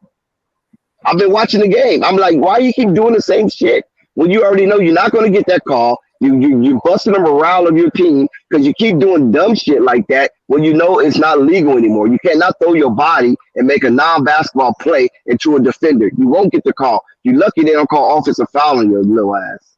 I mean, you got 12 shots at the free throw line tonight, though. Yeah, but it ain't nothing to do with the rules, bro. Wow. It was just cooking. Why you doing that? Then he caught the shit. Then now he's back. He was just cooking, literally. All I know is I don't like any point guard under 6'1", 6 foot. If he ain't Dame, if he ain't a special talent, I can't do nothing with him. Trae Young ain't a special talent, bro. He can shoot the ball like a motherfucker. Yeah. Hey, to your point. All right, we can name on one hand. All right, no, 3 fingers. How many guards 6 foot and under has won a chip? Okay. Isaiah Thomas is one of them. No, Isaiah's taller than 6 Isaiah Thomas. Isaiah's like. What's your point? What's your point, athlete? Yeah, you talking about OG Isaiah Thomas, right? He's like 6'2". Yeah, OG. My point is. His point is. My point is. Yes, my point is.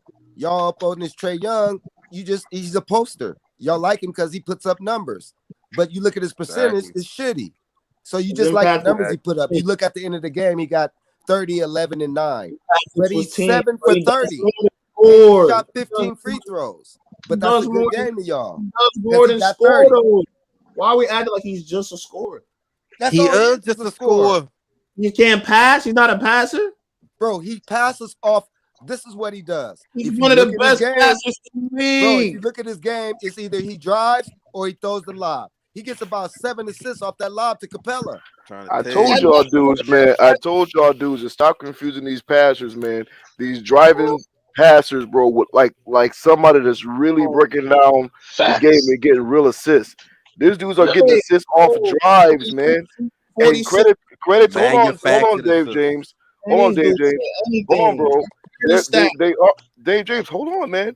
They are assists. Stats, Dave James. I'm saying they are 46% from the field. Hold on, bro. I'm saying they are assists. They are passes. But when you talk about somebody that actually is analyzing the defense and spotting the mismatches and getting assists that way, is totally different than somebody just driving down the lane and passing the ball off to whoever's open from when you drove. It is still creating, but you can't put those two type of shot creators or passers or those people getting assists into the same bracket, because those are two different categories. The dumbest thing I've ever heard. That don't make How was that the dumbest thing you ever heard, bro? Listen, there's a difference, man. But it is like, if you look at a LeBron James, right? LeBron James moved defensive players with his eye. He understands how to make certain players move a certain way to create. That's a great pass. Shout out James Jameson, C-Red Nation. We see you. Same thing, Dave. Shout out to the chat. Salute. It's Flight Sports TV. Shout out to the chat. Calories. Right. That's why it's called. Bro. That's why there's a thing called basketball IQ. When you see somebody analyzing the defense and spotting the mismatch, and then creating plays off of that, that's high IQ. When you see somebody that's driving down the lane and just passing the ball off, I mean, yeah, they're getting it done, but you can't really say that's a high IQ, bro.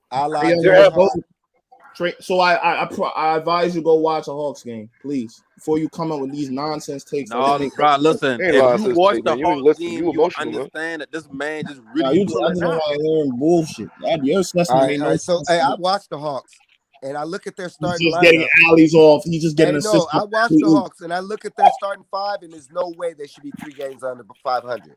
No fucking way. I'm trying to tell you, they got Bogdanovic as a shooter. Bro.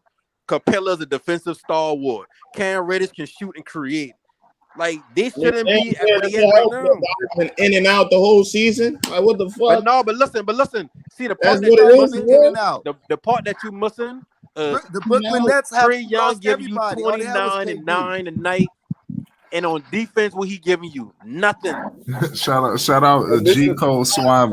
He not happy with what y'all saying up here, man. What's going on? That's okay. We ain't saying Trae Young ass or no shit like that. That's what I'm saying. You're right. I'm not saying Trae Young's bad because he getting assists. But this is my point right here. There's a difference in a point guard like Trae Young and a point guard like Chris Paul. Chris Paul is going to before Chris Paul even gets over half court, he's already analyzing the defense. He knows what's going to happen. Boom, I'm gonna hit you over here because I see you got it's a mismatch over here. He's analyzing. That's not what Trae Young's doing. So you can't say that. Oh yeah, they're bro, Dave, bro, you cannot say that those 2 point guards are the same type of point guard. Trae Young can score better. Chris Paul's more of a pure. He can score better. That don't matter, bro. Because because right now, no. I believe the Suns score better. Chris Paul can right, exactly. So right now, I believe the Suns are either the 1 or number 2 in the West right now. Better team, better coach. Man, okay, you got all types of excuses, bro. But you can't say that a traditional. If you look at Atlanta's roster of Phoenix. Atlanta got more talent on their roster than Phoenix does. Yes, a better coach on that Atlanta team. You saying the Suns got a better coach? Well, I mean, in the Hawks, okay, I can give them that. Monty Williams, yes. If Chris Paul was on Atlanta, listen. Top 3 the thing about it is Chris Paul is the coach on the floor, bro. As your head fucking coach. What are you talking about? We can improve as a coach. They can improve in that coaching category. No, listen. When he trying to break down to you between the Chris Paul and Trae Young comparison, As if you got Chris Paul, it don't matter your coach. Crazy right now, yo. I swear to God, on my life, you sound Chris Paul. Listen, Chris Paul. Chris Paul. Chris Paul going to Houston and almost get them to the finals. What I'm Chris saying Paul is your going boy to Thunder gives and Paul's get them to record is the like playoffs. this, 'cause Chris the team Paul was going in and out the to whole year. Phoenix and put them in the a finals. But Like, you that's still a making the point playoffs.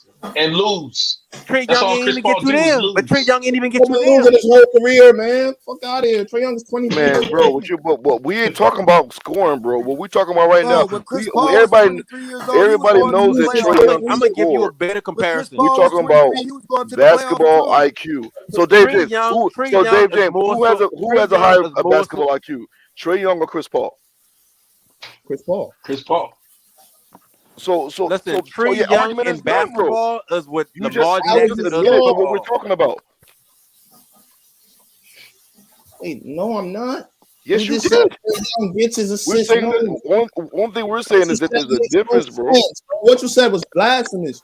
You said Trey Young's assist only come off, alley oops. No, that's not what I said. I didn't say that. That's what you heard because you're being emotional. Open up your ears and listen, bro. I didn't say nothing like that. I did not say that. I didn't. Hold on, bro. I did not say that Trey Young. I didn't say that. I don't know. I don't know who you. I don't know you heard. Come off, bro. I didn't say that. Alley oops, and he does not analyze. He doesn't see mismatches, and he doesn't see all the things. His vision is not like that. That's not true. Okay, but I didn't say that. What I said was there's a difference from. And he's not. Like he's Trey not. Young. He's not what's wrong with the Hawks. Trey Young don't manipulate the entire defense. That's what I'm saying. You're being emotional, bro. Anybody said that. He is what's wrong with the Hawks. I wouldn't say that. Put Chris Paul on that Hawks team. Why you think Portland ain't never did nothing? If you talking about Chris Paul, that's a whole other story. We got Coach James, bro. What's good, Coach? Let me add my take. Check me out. Your man Trey Young, he got Io did a good job on Trey Young tonight.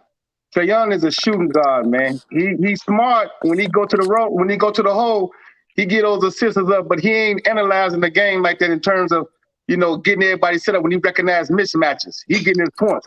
His percentage is terrible. You know what I'm saying? Good quality guard, but you see the ill-advised shots he take, always shooting from the logo. Those ill-advised shots, we don't need those type of shots. He's not Stephon Curry. You need to get those people. Got to get those people involved. He's a solid point guard, but he's more of a SG. He's more of a shooting guard than a point guard. See, if he worked everybody in, got everybody in tonight, it'd have been good. Killer Cam had a good game tonight. But he's not gonna have that type of game on Wednesday in the United Center. You know what I'm saying? Shout out to Cam Reddish. He balled tonight. Yeah, Killer Cam had a good game tonight. Now he got to come into the UC on Wednesday. That ain't going down tonight. So the Bulls gave a collective effort. They did a real good job. I like what Vooch did on defense. I want to see Vooch more on working the box down there, working the box. All that off the ball, off the glass, lucky ass three shit. That's cool.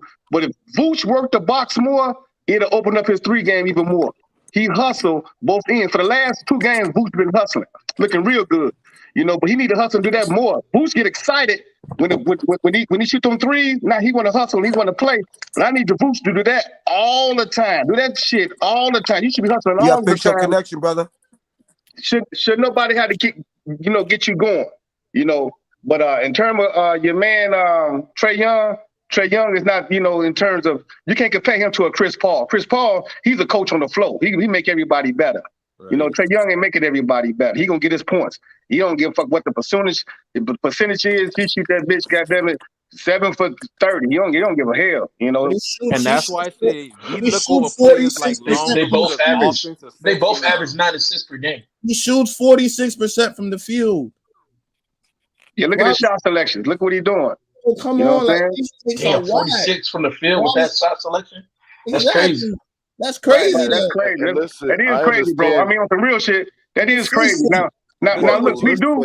But here what we saying though. We ain't saying that Trey Young can't get assists. Only thing I'm trying to draw the picture for y'all is that there's a difference from getting assists for the way Trey Young gets his assists, and there's a difference from getting assists the way Chris Paul gets assists. Facts. And other point guards of that ilk. Facts. Chris Paul is overrated. Chris Paul, okay, that's fine. But one thing he is he's a bona fide point guard. Floor general. Facts. That's facts. That's facts. Trae Young, yes, Trae Young is a point guard, but he's more of a shooting guard point guard. We know this. Yes, he can run point, but if you ever wanted to push him into a shooting guard role, you could do it really easily. Facts. Big facts. That's big facts. I kind of see what you're saying. When you actually got the ball in Trae hand, he come down court, run the pick and roll, and he create up the pick and roll. You can't say that become a good passer because we doing is suffocate. He's sucking everybody into him and kicking out, or he throwing the lob. Capella, like remember when Capella but in Houston? Where you think James Harden get all his assists from? No, he got it. He got to do that. You sound crazy, bro. So exactly, what did Chris Paul and DeAndre do?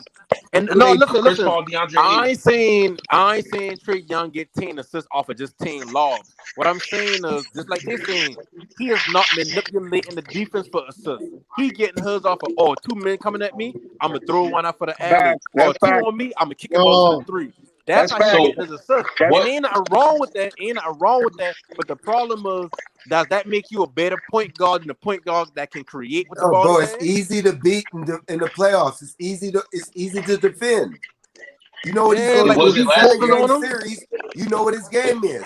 Fact. So why didn't they defend it last year?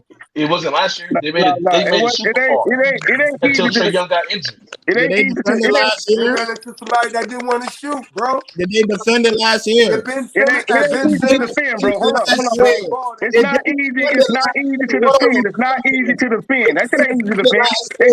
They walked New York with that shit last year. You know, it's just Trae Young got to recognize the M&Ms around the court, recognize the mix matches. You know, when he going and drive to the hole, he got his man Capella. That ain't gonna always. That's a hard defend. It's a hard defend. But when you ain't got Capella, who else you throwing that shit to? Man, you see what I'm saying? Was on him. Last year, when Ben Simmons got put on him, his shooting percentage went down to under 30%. And he was still finding a way to impact the game. He got that floater. He was still finding a way to impact the game. And he was still finding a way to impact the game.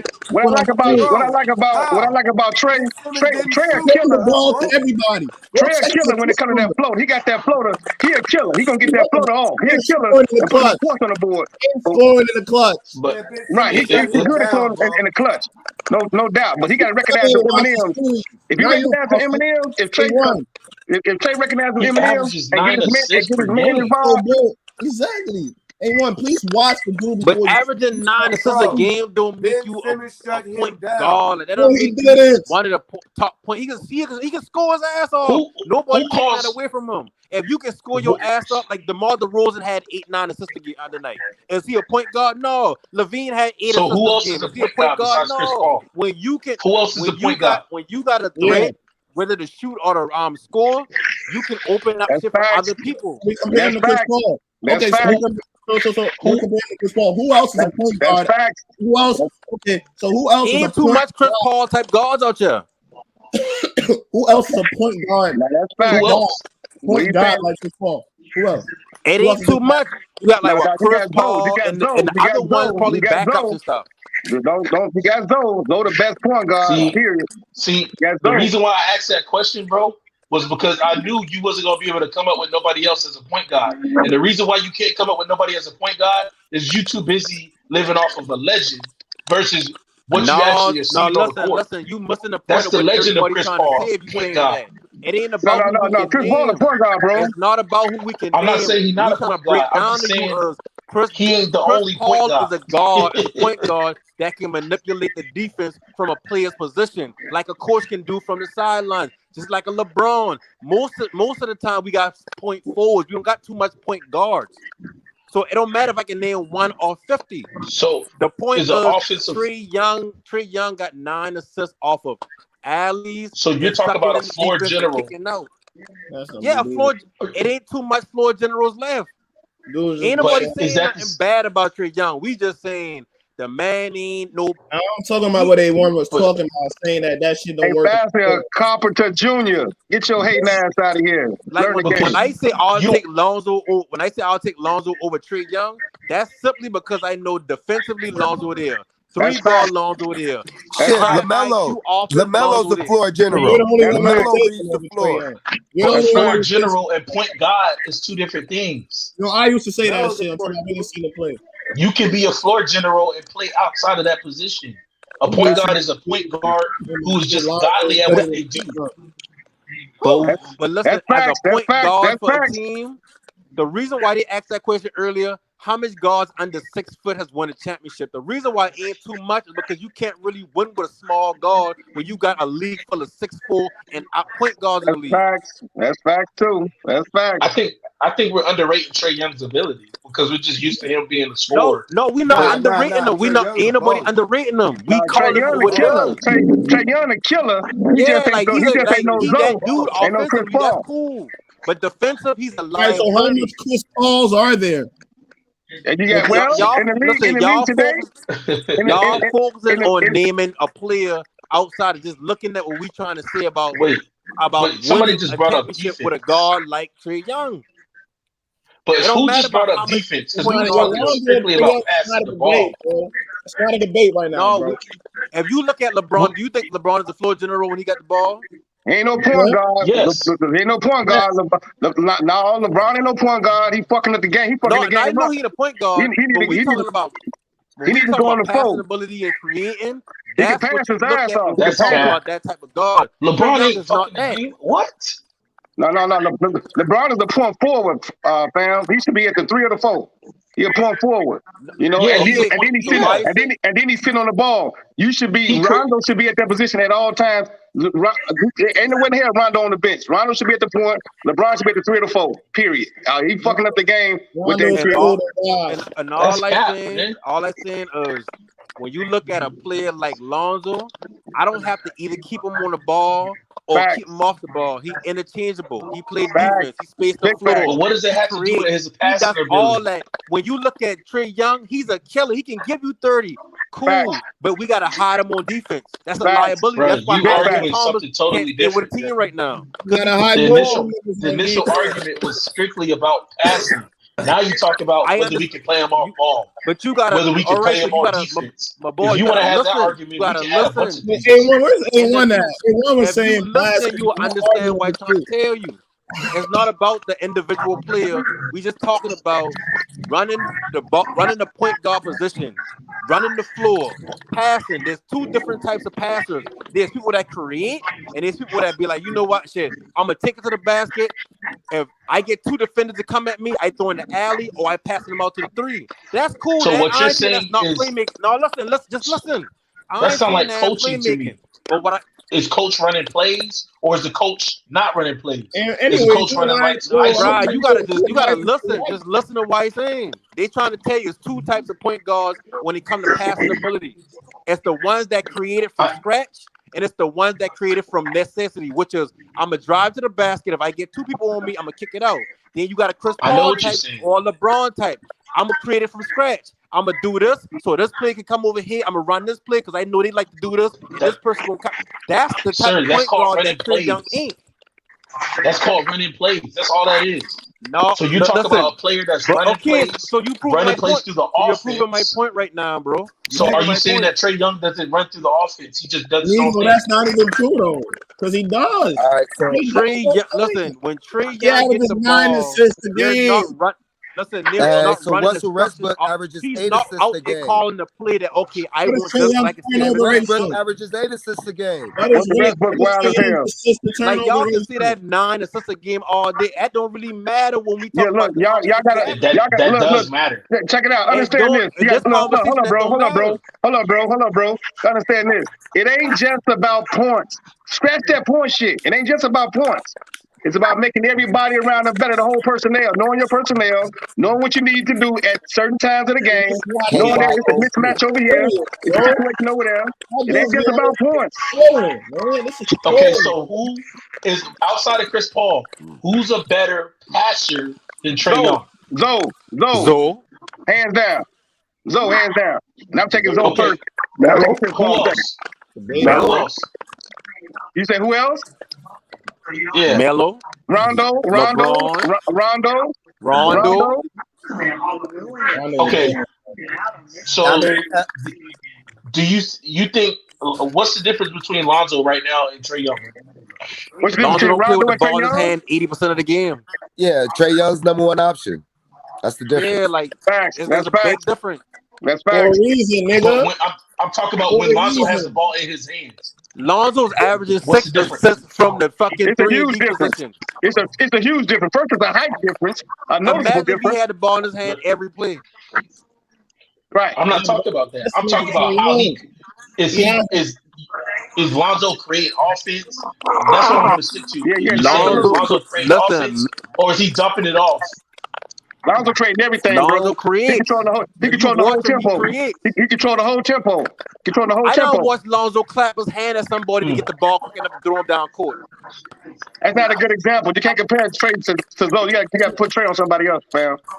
That's not a good. Hey, Zoe, that's who y'all like brought I up. said, the 2 points that are being argued right now is the point I make. I'll take Lonzo over Trae Young because bro, obviously Panic the is defense right. and all that. The other point that being Yeah. argued is if Trae There's a Young is difference, bro. floor general. He is SMG, not you that. had the That's audacity. the same thing. Like, no, I don't think Trey there's Young is a difference. scoring guard. He a dudes that are scoring guard for real. That's like dudes okay. that I'm gonna are ask y'all the He's a question. Who scoring would y'all guard, take? averaging more assists than I'm every gonna ask y'all a player question. that y'all named. Who would y'all take? Yeah, no, Lamar he is. Jackson or Tom Brady? He is averaging more assists than everybody, but and when it comes down to it, he's not making everybody around him better. You know what I'm saying? He's just getting that running, How getting is it he to not? Capella. Y'all know who He getting like Caballo 3 is? assists off of Capella. 3 Y'all assists know off who Capella, Caballo is, and then bro? kicking it to your man, On the Nuggets? the white boy Bordovich, whatever the motherfucking name. He knocking threes down. Listen. To make the argument we trying to make about the passing styles, Lamar Jackson or a quarterback like Tom Brady. Lamar Jackson his play looks sexy as hell. You might think he's the best quarterback in the league, but it's not conducive to winning. That's all we saying about Trae Young. Look at his roster. That's not the truth. Hold up, bro. How is it not true? Every season. Hold up. Look at Lamar Lamar Jackson, Jackson's roster. if Lamar Jackson got the same rules that Tom Brady got, Tom Brady, no doubt, he's a great. But if they give Lamar Jackson the same rules, don't touch me type shit, Lamar Jackson get off too. You know what I'm saying? And that's unfair to say. You know why that's unfair? Because Lamar Jackson actually leave the pocket. Right, but it's different sets of rules. They got different set of rules. You know what I'm saying? It's like when your man Michael Vick be in there. They let Michael Vick get fucked up. They ain't gonna let Tom Brady get fucked up like that. You can't touch Tom Brady.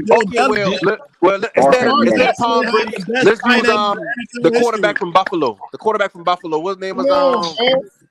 Allen. Come on, Panic. Oh man, come on, man. Panic.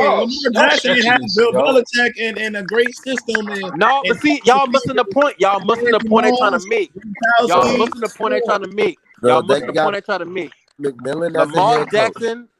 Lamar Jackson doing all these talent. crazy junk on offense, and it looks sexy. So we look at him as one of the best players in the league, but he hasn't done anything.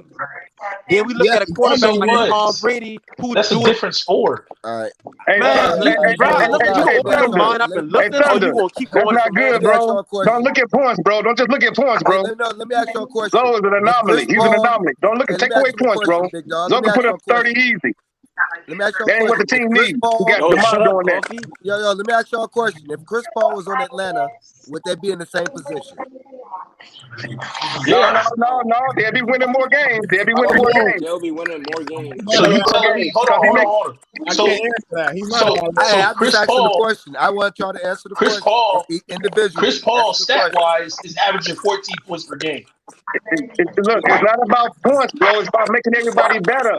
It's not just about points. Y'all, it's like He's y'all averaging jumping 9 around assists per the game. It's about raising the whole morale. The whole morale of the team. As Trae Young.